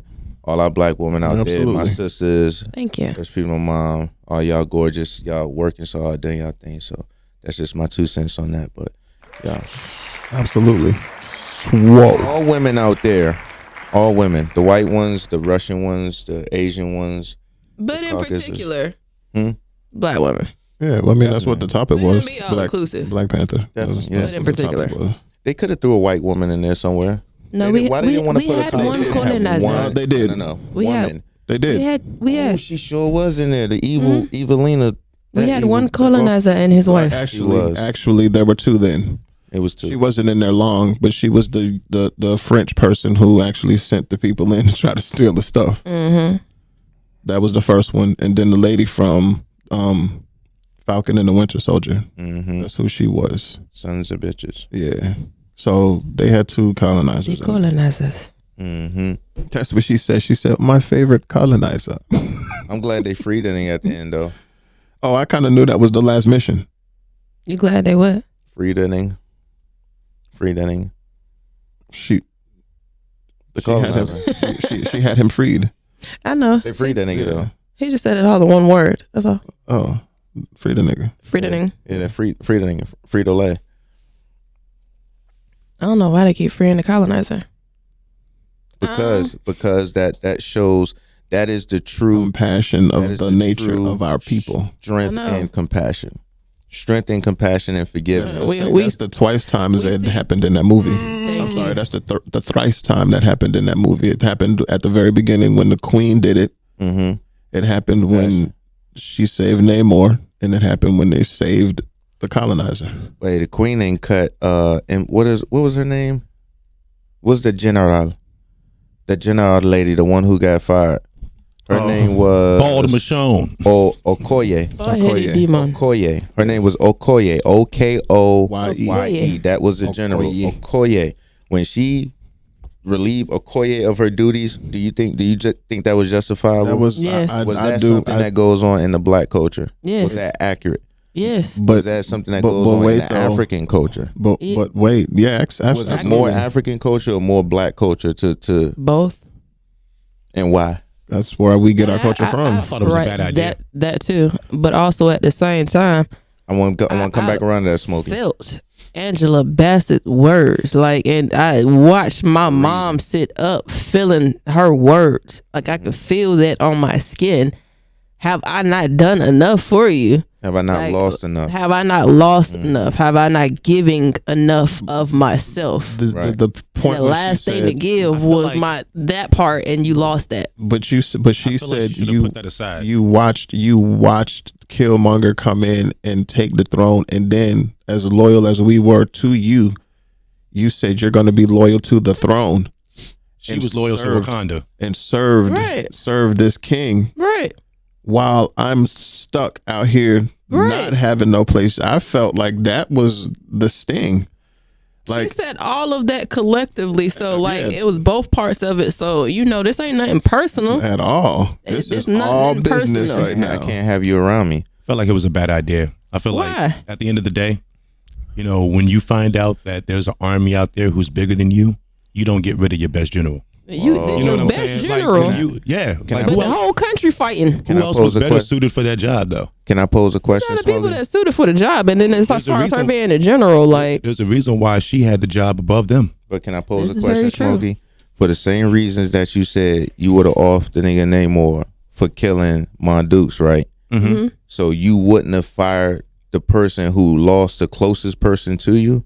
Nah, but you would have killed. Because at the end of the day, I allowed that person to go on that mission. But this is what I'm saying. Like, even though I had personal feelings about why she shouldn't go, you assured me that she should. And at the end of the day, in my own head, I decided, okay, yeah, you're right. Go ahead. She should go with you. That was on her. But that's what I'm saying. You said that you was ready to ignite the war because after he would have killed your mom. Exactly. That's what I'm saying. Exactly. But it's the same thing too because exactly. You're saying, but it'd be different. No, it's different because at that point it wasn't me who got my mother killed.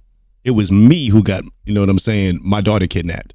It was me who said, okay, even though I just sit here and let you convince me I am the queen, yeah, she can go with you. It was me who said that. But like you're saying, accountability. To keep Okoye, you say to keep her would have been the smartest military strategic move, right? I'm not saying that particularly. I'm just saying that getting rid of your best general when you find out that you are outnumbered by somebody who has the equal power of you as you is not the smartest thing to do. But was it not the smartest thing to do to send both of them? Because Okoye was like, let me take her, and then Shuri was like, let me go too, because this is a very important mission.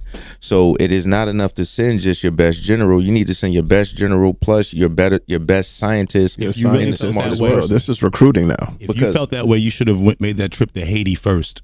You know what I'm saying, and scooped up Shorty first. Like, you know what I mean? But you know the history with them, though, because they wasn't even. And then now that it's said, spoiler alert, she couldn't go get her because she is guarding the most precious thing. So the queen could not go get who you talking about. But I think that even at that point, the queen didn't even know that he was there. She did know, because at the end of the day, Shorty left. Right?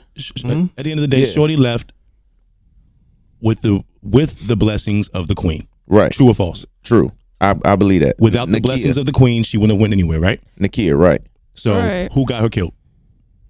Hold on, wait. No. I mean, who got her kidnapped? I'm sorry. You talking about the princess, or you talking about Nakia? Of the both of them, and then that whole decision making, is ultimately, like, at the end of the day, because I mean, she's a queen at the end of the day. But it was definitely the reluctance that she had, the insurance that Okoye assured her this is something that she needs. So it's my trust in you personally, not as just your queen personally, and what I know with you in the relationship I have with you, that you're gonna protect my child. And so that decision and her words that was in too that much moment, emotion when it was supposed to be logical thinking going on. And you're exactly right, because she thought it was going to be a simple mission, because for them, they only had the knowledge of Namor and how he came to them on the beach that day, and not knowing his presence in the water and what everything he can do. Because remember, Okoye is the one that saw them all hopping off of the whales and whatnot. She like, this larger than what we think it is. But you know what? She mentioned that.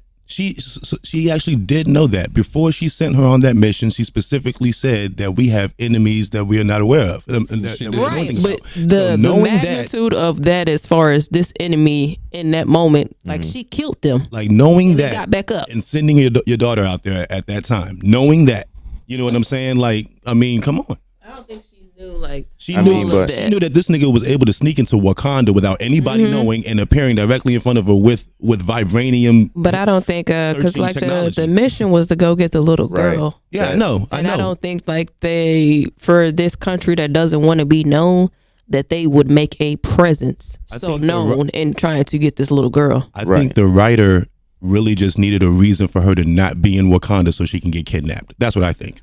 You know what I'm saying? Because I mean, but the reason made sense though, because like you said, they was just supposed to be on a rescue and extraction mission. It wasn't even supposed to be conflict. Exactly. Right. But you know that you being watched not only by the United States government, but by a whole nother civilization of people that y'all don't know nothing about. They don't know. So now knowing while you already know that much, you just sent your daughter out there to go pick somebody up. Like, why did she have to get picked up? So why couldn't she have just been knocked out and taken? It wasn't the daughter. It's literally like this. Could it be? If we get a predator on Earth that literally is better than humans, our reaction to it is going to be a little bit different. They technically, like all them said, like what they know about Wakanda, is that all a lie? They just got bumped down from being the strongest country in the world. Exactly. And not even knowing all of that. When he literally said, I have like a soldier for every like fiber of grass or something like that, like They don't know the magnitude. This man arrived at one. He came to arrived an in one area covered in that- vibranium, and she called his bluff and sent her daughter out there, and that's how she got kidnapped. Right. I don't So think at the she- end of Let the me day, ask this. that was on her. Man, Yeah, I do agree with that. It's, but, it's part accountability for both parties Yeah. when it came to that judgment on that. At the but end of the does day, not- like I said, she a does queen. not the I don't queen think- see that her daughter could be that little girl that's out there stranded? Y'all keep saying daughter. This was war.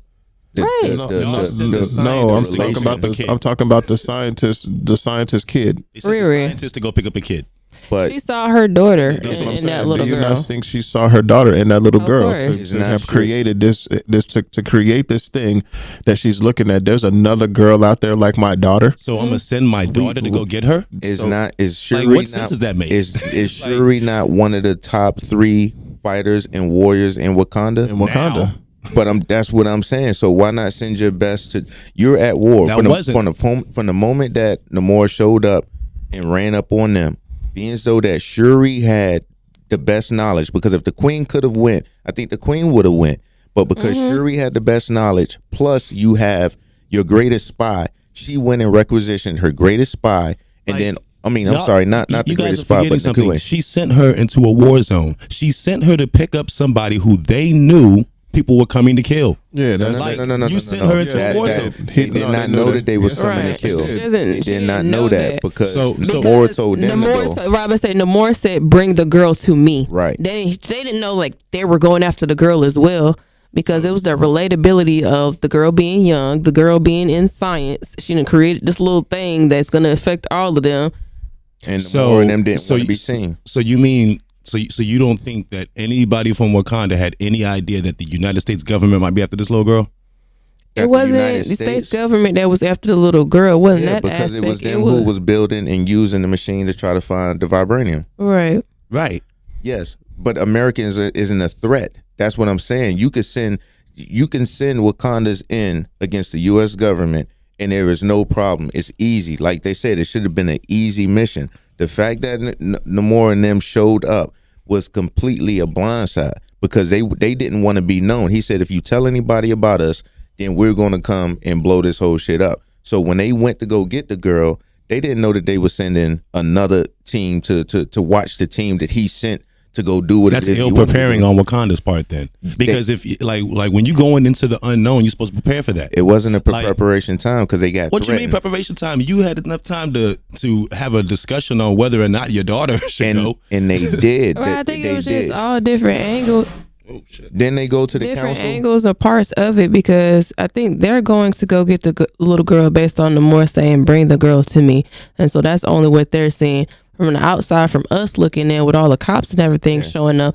That scene where they're underwater and the CIA agents and stuff die, like they're realizing this little girl built that. Right. And they're on their way to the college. Right. Again, the people from Wakanda don't know that, and nobody knows that Namor is also on his way to come get this little girl. So it's all of them moving forward to this little girl and not knowing. We just see that on the outside as it's playing in. Right. But nobody pretty much knew what the other one was doing. And then the whole point of sending Shuri in there was because of her relatability. And Okoye is a warrior. And You don't need to relate to somebody to pick their ass the fuck up unless you're trying to do it properly. You know what I'm saying? Like But you are because again, that is the compassion of Wakanda because they didn't just say we're going to go kill. Because the Queen could have said easily, you know what, no more. We'll go and we'll eradicate it. We'll kill who? Because that's what they said. He said It you was have to supposed to kill. be just something really simple. Like when the girl said like, when they had the whole little convening of the ancestors, when Angela Bassett's character says like, we gonna go get her. And the other lady says like, okay, like go get her. Like they pretty much wanted to kill her. Yeah, He was like, they temporarily paid the price for being ill prepared. You know what I'm saying? Like I don't. I mean, well, they didn't know that they were, again, Namor has said this. He said T'Challa is the one who exposed all this shit by wanting to share the knowledge of Wakanda with the rest of the world. Right. Which wasn't a bad thing, but again, we got to put the blame on T'Challa, right? Because he's the one who decided to say, hey, we're going to open up the world, or we're going to open up Wakanda to the world. Right when that happened, the hunt for vibranium became a problem. That's why they started out with the French trying to get in there and instill resources. So whatever machine they were using to find those resources anywhere else but Wakanda, because they knew they couldn't get to Wakanda, they found it. That is why Namor was mad. But nobody knew who built it. They just thought Americans built it. So when they said go pick up whoever did it, there's a scientist who built this machine. They say go pick up the scientist, not the college girl, not the this and that. They said go pick up the scientist. Who built it? And Shuri had the knowledge and the relatability and the know-how to get that done. Yeah, right, you and didn't she need was her to curious of it as well, because it's like that last scene before like going, all they knew was the more coming to him, and then like after his like little speech, he threw the whole like pretty much old school machine that they broke down that detected the whole vibranium. Yeah, and so she learned about that, and it's like chain reaction. All that basically ill thinking all that ill thinking got Shuri killed, and got Shuri kidnapped. Thinking. And well, I'm sorry, lack of thinking. All that lack of thinking is what got the Queen killed and what got Shuri kidnapped. Because one ran into the other. Shuri got kidnapped because she offered herself. She didn't get taken. Right. She said, I want to see where you from. Shuri is the reason why the shit didn't go to the shits, if you ask me, because she was like, look, I'm the princess of Wakanda. Take me to where you at. Let's see if we could be diplomatic about it. She didn't get taken by force. She put on the suit and she went. And even in that last scene before she left, like she said, like this is going to bring war. Like what you just did is going to bring war. Right. So I mean, but I get what you're saying, Smoke. I mean, if the Queen had it, but again, the Queen was trying to get Shuri out of the lab since the beginning of the movie. Like, come on, like lead them bees, like get out of the lab. You need to. We have and I suppose when we have a newfound enemy is the best time to do it.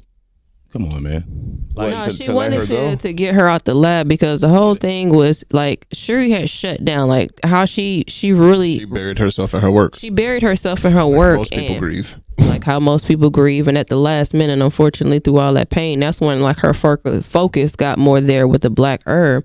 And that's pretty much what they needed for Black Panther. As we know from like the original one, Killmonger, like, killed off all the rest of that. That's where she wanted her focus to be. But she was grieving in a way that was just not in line with the Black Panther, not in line with her roles and responsibilities and her lineage and what she was supposed to carry on. So unfortunately, Shuri got more defined in that science when everything else bad had happened. But like her grieving process is why we got there, and how Shuri became the Black Panther, like that science aspect in her. Yeah, she had to. She couldn't let anybody else be the test dummy. She had to be the test dummy. Pretty much. That's why she took it, because she, like Killmonger said, when. But it's something that for them, all of them know. She didn't believe that was a astral plane. She didn't believe that there was an ancestral plane, and then in that whole dynamic regards to the Atlantis and the people underwater. You believe that for a long time you are the strongest country in the world and planet, and here it is, it's this country that you've never met. This is your absolute very first time meeting them, and they can easily come into your country, which is something nobody else can do. They got a flying. And so it's not necessarily, you don't know what you're preparing for. So how do you prepare for that? I mean, that's why. I mean, at that point. Like you got to prepare for something. At that point, when you realize from armies and all of that different stuff, but like the amount of people and what they did on that boat, I don't think they were prepared for. Logically for me, if I find out there's a brand new enemy that I know nothing about, I'm not sending my family out. You know what I'm saying? And I guess. But if you think you are the strongest person, you feel like you're always going to take them and always going to defeat them. But if somebody just told me that they have a bigger army than me, and I haven't seen it, I'm not going to sit there and automatically call their bluff, especially when I see them covered in vibranium. You know what I'm saying? Like, and snuck into into a place you can't sneak into. That's like sneaking into the Death Star. I'm inclined to believe this nigga. You're a star. I'm inclined to believe this nigga. You know what I'm saying? I'm inclined to believe him, but I'm still going off of his first words, which never like I'm gonna bring harm to you. Is like if this don't happen. So right, and I get that. Like in that, but neither. When you run the whole country, that decision in that small moment gonna affect the country. When I know that you're already slightly a little bit mad at Wakanda anyway for the exposing of vibranium, and I know for a fact that you have me bringing you somebody so that you can kill them, why am I going to trust anything that comes out your mouth? So you're saying you would have. I'm just saying the chain reaction. Correct me if I'm wrong. No. You right, Smoke. But when Jabari said, like, what is to stop him from asking for more? Like, if we bring him this girl, what is going to be to stop him from asking for more? So my question, Smoke, you would have just went on and packed up and moved over there with Jakari. Say that again. With Jacoby. As soon as he showed up, Jabari, you would have just went over there and just been like, hey, Jabari, we about to look. We got a nigga we don't know what to do with, because you're saying nobody can leave. No. That's not what I'm saying. Do research. That's not what I'm saying. What I'm saying is that I would not send my family out there. But what would you That's do? what I'm saying. Because his ultimatum before it was just kill the scientist. You know, all that great planning they did towards the end, I would have did that then. You know what I'm saying? But they didn't have that time. It was kill the scientist. They had time to, and then it was y'all got to join go us politely go pick up a scientist. They didn't have that time, but also like what she built as far as like it dehydrating him or something like that. Like the chamber. I don't think she would have known that in that moment. I mean, without knowing more of him, nor about his capabilities, or like physically see that. She wouldn't have even figured it out without the scientist. I agree. But my thing is because of that thinking, the queen sent her daughter out there. If her daughter wasn't sent out there, there would be nobody who would be sent out there to go retrieve her. If there was nobody to sit out there to go retrieve her, then their leaving wouldn't have caused the death of one of his peoples. You know what I'm saying? If that didn't happen, then maybe that attack on Wakanda wouldn't have happened that exact same way, which wouldn't have resulted to the queen being dead. Ironheart. So you would have just been cool with Ironheart being killed? Not saying that at all. Not saying that at all. So what was I'm saying that I would plan differently that didn't involve sending my family out there. That's what I'd say. But that plan, your plan, what I'm getting, I'm not saying that's what you're saying. What if there was that alternate thing of, okay, like Shuri in a room with all this is happening, like everybody knows she's not a child anymore. Like, yeah, I know her mom is shutting it down as far as a mom and the queen. But what if Shuri just jumped in her car and left? Like chain events could have happened just the same way. If it went that way, then Bald Head Michonne wouldn't have been fired. I think she still would have been fired. Like, you know, if Shuri still would have gotten kidnapped. Because at the end of the day, like you're like, no matter who influences you or gives you whatever good ideas, at the end of the day, you're the queen. What you say is law. So at one point, you said, okay, Shuri can go with you. Right. It's now on you. Right. Bottom line. Yeah, I got you. But then they would have just ended up in war, because I'm trying to figure out how much time. Yeah. War would have because happened. Exactly. War was inevitable. You know what I'm saying? But he promised that. He told Shuri, if y'all don't help me defeat everybody on the land, then we gonna start with y'all. We're gonna start with Wakanda. Yet another reason why I would have smoked his ass at the end. Like, you ain't gonna tell me that you gonna kill the whole entire world after killing my mom. You know, and then you know what I'm saying. And then I'm going to make peace with that. I'm good with that. But you got to. I'm good on that. It's a two-edged sword, because again, and that was the whole reason why she didn't kill him, because now she has to defend her whole country. Wakanda has to be defended from a onslaught from the Atlantis Aztecians. Yeah, if she would have took that nigga out, she could have handled them. Not at all. They got bum rush. I'm about to say, did you not see them on the boat? Yo, where the fuck were the Avengers? He punched Jacoby in the chest. I'm sorry, they're coming in a few other movies. Wait on it. Well, wait, remember, if this is still the same timeline, the Incredible Hulk is in space. Right. She-Hulk can no longer turn into She-Hulk. The Ant-Man. This is the same time in space. Man and the Wasp should have been there. Ant-Man and the Wasp don't have an excuse. Spider-Man doesn't have an excuse. Yeah, he does. Doctor Strange doesn't have an excuse. Spider-Man has an excuse. I'm sorry. Wasn't this guy talking about destroying the world? Who? Everybody on the surface. Yeah. Okay, so it sounds to me like the Eternals should have been involved. No, the Eternals don't deal with shit that doesn't involve human. You got to remember, Earth is a very young and primitive planet. Everybody else don't even consider it, and the only reason why they said that they stepped in once Earth was getting ready to be destroyed, though, right? No. They who stepped in? The Avengers. But the world was about to be destroyed from one of their own. Yeah, that's what I'm saying. They didn't turn any events from any random person who was going to destroy Earth. We couldn't get no Spider-Man from no multiverse. We couldn't get no fucking Doctor Strange to help her motherfucking ass or nothing. Because this timeline and events and what we know as far as in the Marvel, the U.S. Army wouldn't even fight for Wakanda. No Infinity Stones. Of course not. And I can only go off the age of the little boy. Like it was like 5 years when the blip happened. Yeah, it was 5 years. I was trying to figure that Like out. the little boy and how that falls in the timeline and what we seen in the other movies and Avengers. Like I need clarification on it because I think we was talking about it. No, it's definitely 5 years. I could have told you that. Yeah, no, it's 5 it's years, been but 5 5 years years. where and So- when did exactly. So this person coming out saying that they want to do all this to the planet, like y'all just got out of this with Thanos. just stop? We just finished with Thanos. Right. Iron Man is dead. Yeah, There's no Iron Man is dead. Captain America's still out Iron there. Man is pretty much the Iron arc. Man. No Falcon, no Winter Iron Man is Soldier, what? no nobody. Yeah, Iron that Man was is like just- nobody. Iron Man is Okay, coming how back. dare you? Did you just say Mackie? Iron Man is Mackie. coming back. Anthony Mackie was supposed to do what?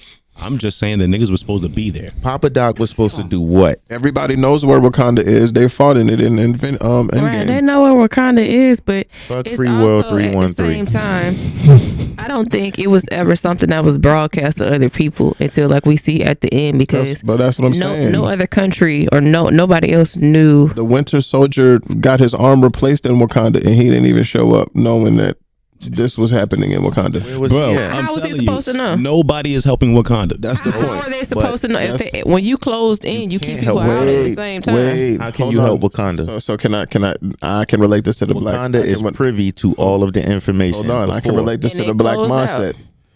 When we deal with our traumas, we don't deal with them with other people. We deal with them alone. So smoke. Here's your answer. Wakanda had its own problems that they didn't want nobody else to know about, so that they was Right. dealing with it by themselves. So there wasn't no, hey, Spider-Man, come help us in our Oh shit. man, come on, man. You see Come how on, you get- come listen, on, man. you Come see on, how you look, gotta the, get the into real Wakanda. the real Africa got allies. Come on, man. Wakanda Who? was What better. real Africa got allies? Real Africa has allies. What real Africa has allies? Nobody who can win a war, but they still have allies. but that's what I'm saying. But Okay, you don't in call Wakanda, and there's only nobody. a particular way that you can get there. The two people fighting is the only two people that can get in there. That's what I'm saying. Like there was nobody to call who you gonna call? How you gonna can't get call in? Stark's towers. You can't call Shield. Shield is their technology is way behind Who you where gonna Wakanda call? is. So it's like, who do you call?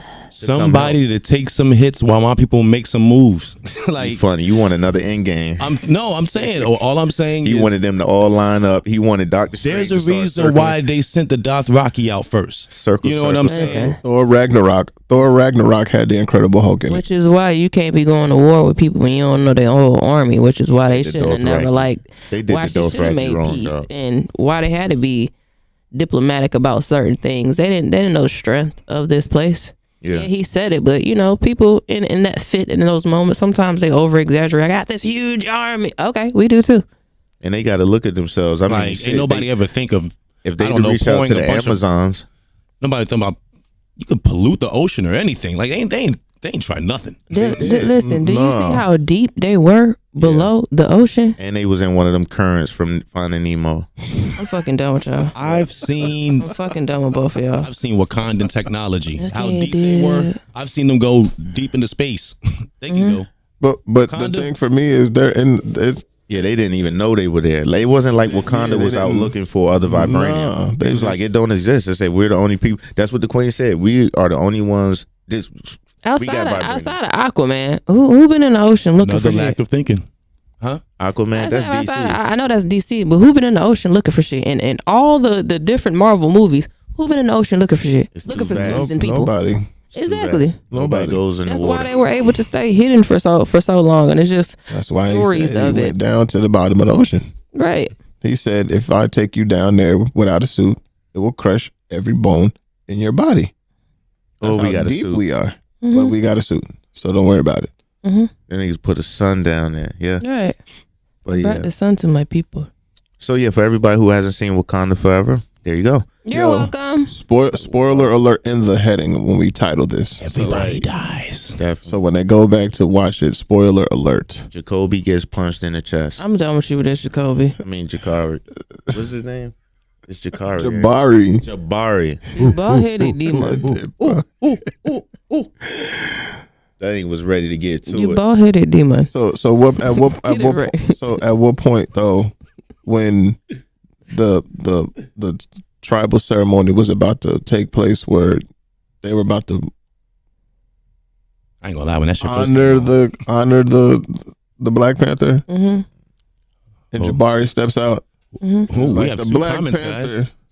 We have two. What? We have 3 comments from sexfine.xyz. Ooh. Hinky name, boy. All You got a right. king- I don't know if that's a lady or a man, ma'am. Sexfine.xyz. What do those comments say? First one says, best adult dating site. Mr. Hinky. Where did that come from? What part of the algorithm did that come from? The second one says, that's the bots. best adult dating site fires emoji. That's the bots. Blueberry waffles. I'm done with y'all. Blueberry waffles over here in the comments. And the third comment says, Just straight up best adult dating site. Tangerine Speedos is over in the comments section. So then, can we go with a moment with Smokey?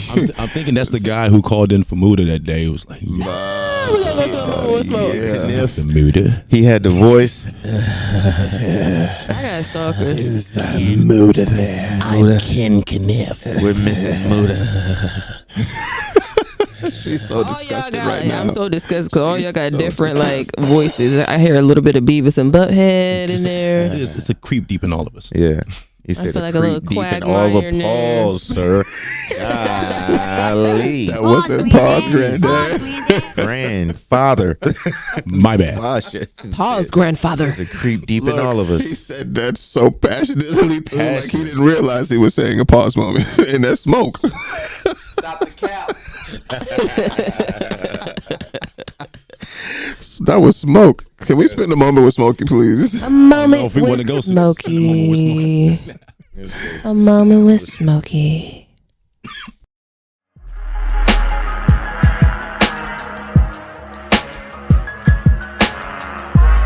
Yo, you having a moment with Smokey where I like to take clips and show y'all some shit that either, makes me laugh or some shit that intrigues me somehow, whatever. But before we get into any of that, I want y'all to like, share, subscribe to Furthermore Pod Show. Matter of fact, I'm gonna give y'all just a second so y'all can go ahead and handle that shit.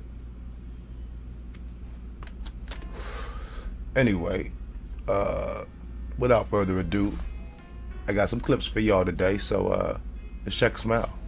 What country is the Queen of England from? Originally. I definitely don't know. No, give me your best guess. Guess a country. What is a country again? Do you know what country the Panama Canal is in? No. If you had to guess, like what do you think it sounds like it's in? Guess a country. Europe. Yes. Do you know how many moons the Earth has? Around how many, if you had to guess? 2. Yes. Do you know what time this is? 5, 10, 15, 20, 25, 30, 35, 40, 45. 2:45. Yes. Do you know what country the Great Wall of China is in? Country? Yeah. If you had to guess. Japanese. Yes. Do you know what the third month of each year is? Ain't that leap year or some shit? Yeah. Do you know what 15% of 100 is? Fuck. Around what it is, if you had to guess. Probably like 75. I don't know. Yes. Can you name all the months? September, January, February, March, April, May, June, July, August. Yes. Do you know what 7 plus 7 plus 7 is? 28. No, I'm bugging. 14 plus 7. I don't know. What do we call a shape with 5 sides? Is it an octagon? Wait, that's 6. That's 8. Octagon is 8. Is it a stop sign? Yes. What country is the...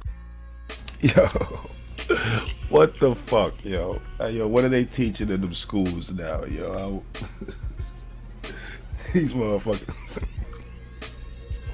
Shorty, they asked Shorty what the Great Wall of China was. She said, Japanese. What the fuck? Anyway. Oh shit! Hey, chill, nigga, chill.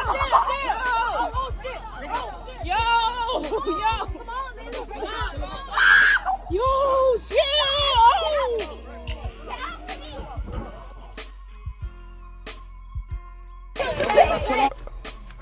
Hey, yo. I know y'all seen Shorty get her actual. That was her real hair, yo. That shit was straight pulled the fuck off. I saw that shit a couple days ago. I thought I had to show that to y'all. That shit was, yeah, that shit was fucking raw.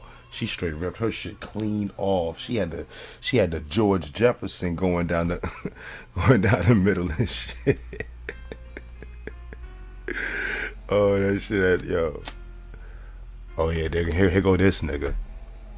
Yeah, I'm just a little fat ass. Look, I'm gonna go ahead and take all the candy, so can't nobody else get none. I'm just gonna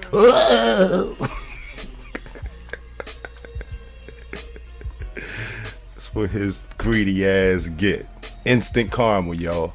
I thought that shit was funny as a bitch. Matter of fact, I'm gonna have to run that one back, y'all. Oh, I gotta run that one back. Look at him. Nobody's here. I'll take it all.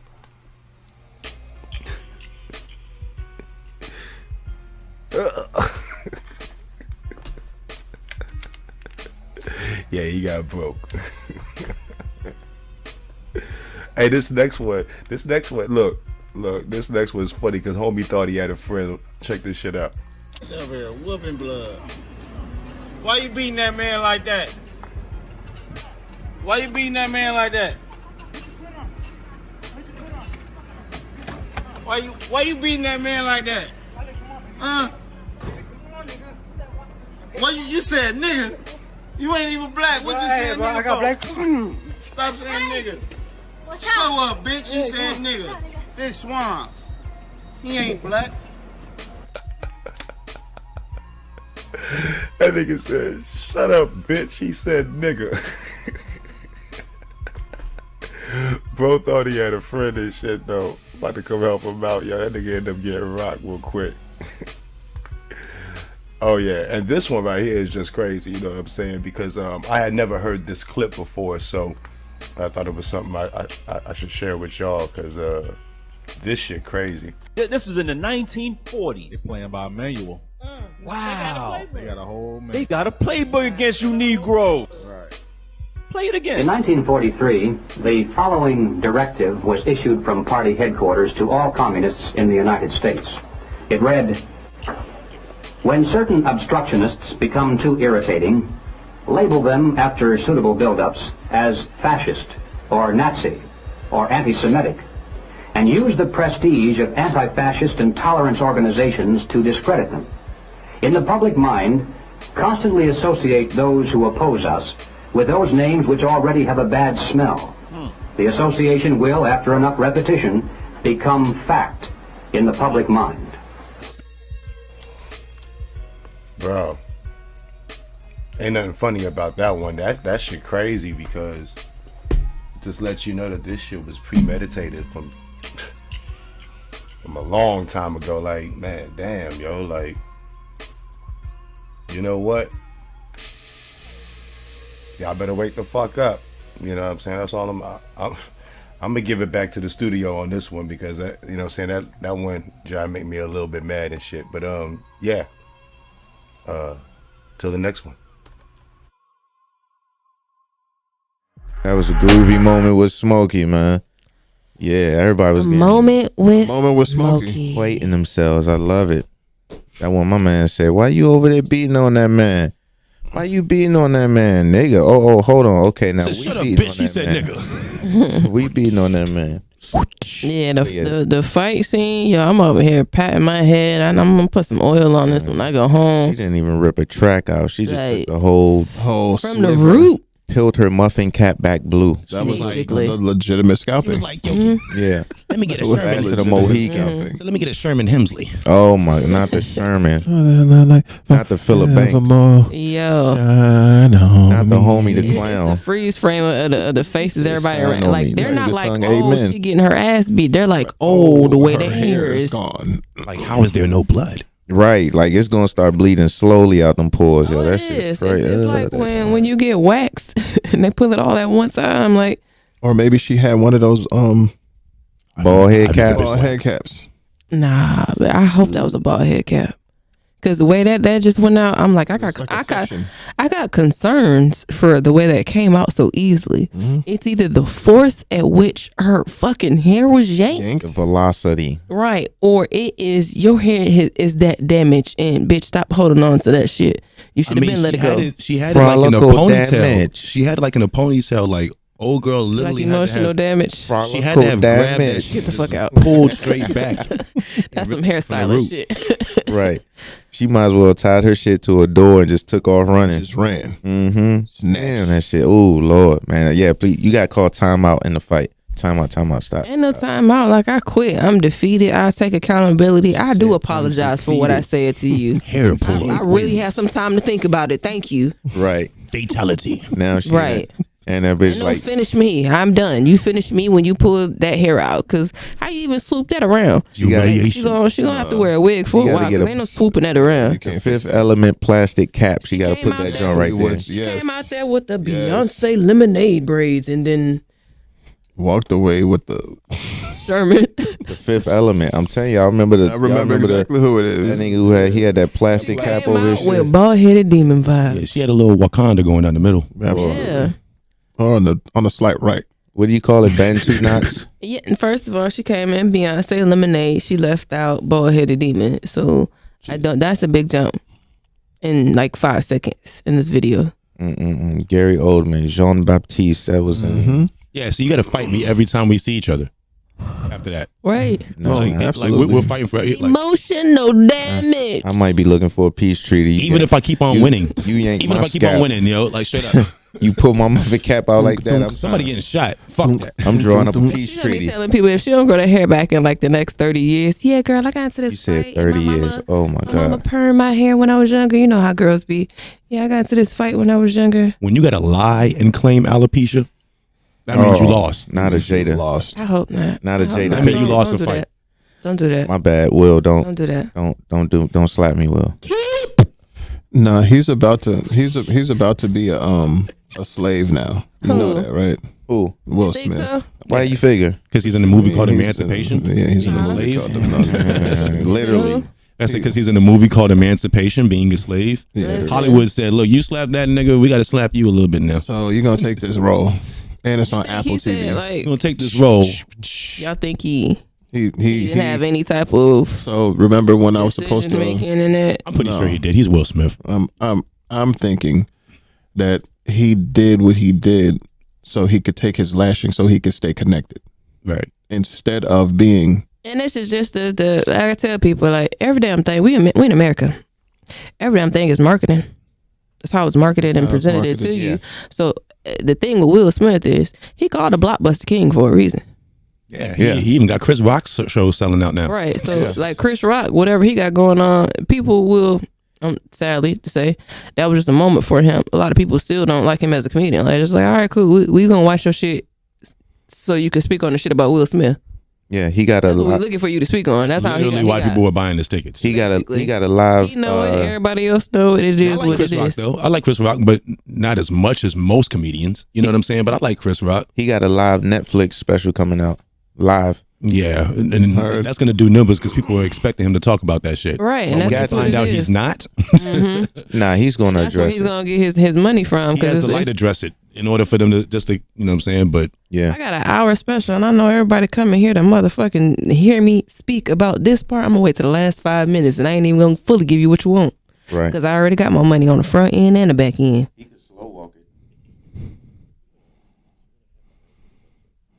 Oh, God. Yep. But this has been. We just talking and talking. Y'all just letting us go and go. Because Yeah, niggas gotta go. Got to do. Yeah. So no, we just hadn't seen each other on the set in a while. So I could finally call this one Light Bright. It feel good. Like I could call you Light Bright. Yes, you are, because you're bright now. Look at your coloring on the screen. Brights, light. The orange has brightened your complexion, sir. Shorty did say that orange does something for my complexion. Lights, brights, lights, brights. Yes, I definitely remember that. Colored light. We had it. See, kids don't know. I'm not saying we had Light Bright. That's crazy. I got Light Bright the same year my sister got her Easy Bake Oven. Wow. You know, I love that my nieces are getting into that. My niece, my youngest niece, actually asked me for some Heelys for Christmas. She was like, Heelys or a hoverboard? I was like, well, I don't think I can get you a hoverboard, but I'm gonna go ahead and do the Heelys. Right. I want some Heelys. If they got some adult Heelys that actually last, because I want to get them bitches up to 30. Quick question: do they I want to get them still up to 30 miles per hour. I want to be able to roll on them. Hey, you need to go skating with Sam. He can skate? Man, he loves skating, bro. Oh yeah, the kids do like skating again. I love it. Skating, bro. Like You know how to skate? Yeah. He's that's his roller. That's his passion. You know how to That's skate? his pleasure. I can skate. I mean, funny thing You is, know how to skate, or is it like rollerblade? Like regular Nah, the he funny knows thing how is, to skate. I could rollerblade better than I could skate, but I can skate. I can skate. My problem is I can't skate on no damn skateboard. I'm getting folded. Right. Oh, that's my brother. I can skate on the giggle stick. Pause. Whoa. The rip stick. The rip stick. They call it the rip stick. I call it the giggle stick because you gotta do it like that. I call it a giggle stick too. You know the rip stick. You don't know what a rip stick is? Yeah, that's not what you called it at first. It's a giggle stick. It's a who? Giggle stick. I call it the giggle stick too. I'm saying it's the giggle stick because how you better giggle and tickle. How them people ride it. That's how it look like. What the fuck? Yo, I'm taking my headphones off. I'm taking my ears is moist over here. They better be moist today. Yo, it was a pleasure being back with y'all. Look forward to seeing next week. It was a moist pleasure being back with you all. Moist pleasure. Well, we did hyper clear. We do get you wet. Get you wet. Call them hyper clear. Yeah. We appreciate y'all tuning in with us. Absolutely. All three of y'all comments for the hottest dating sites on the planet. Go sponge somebody else. I'm about to go check it out with my whore face. You should.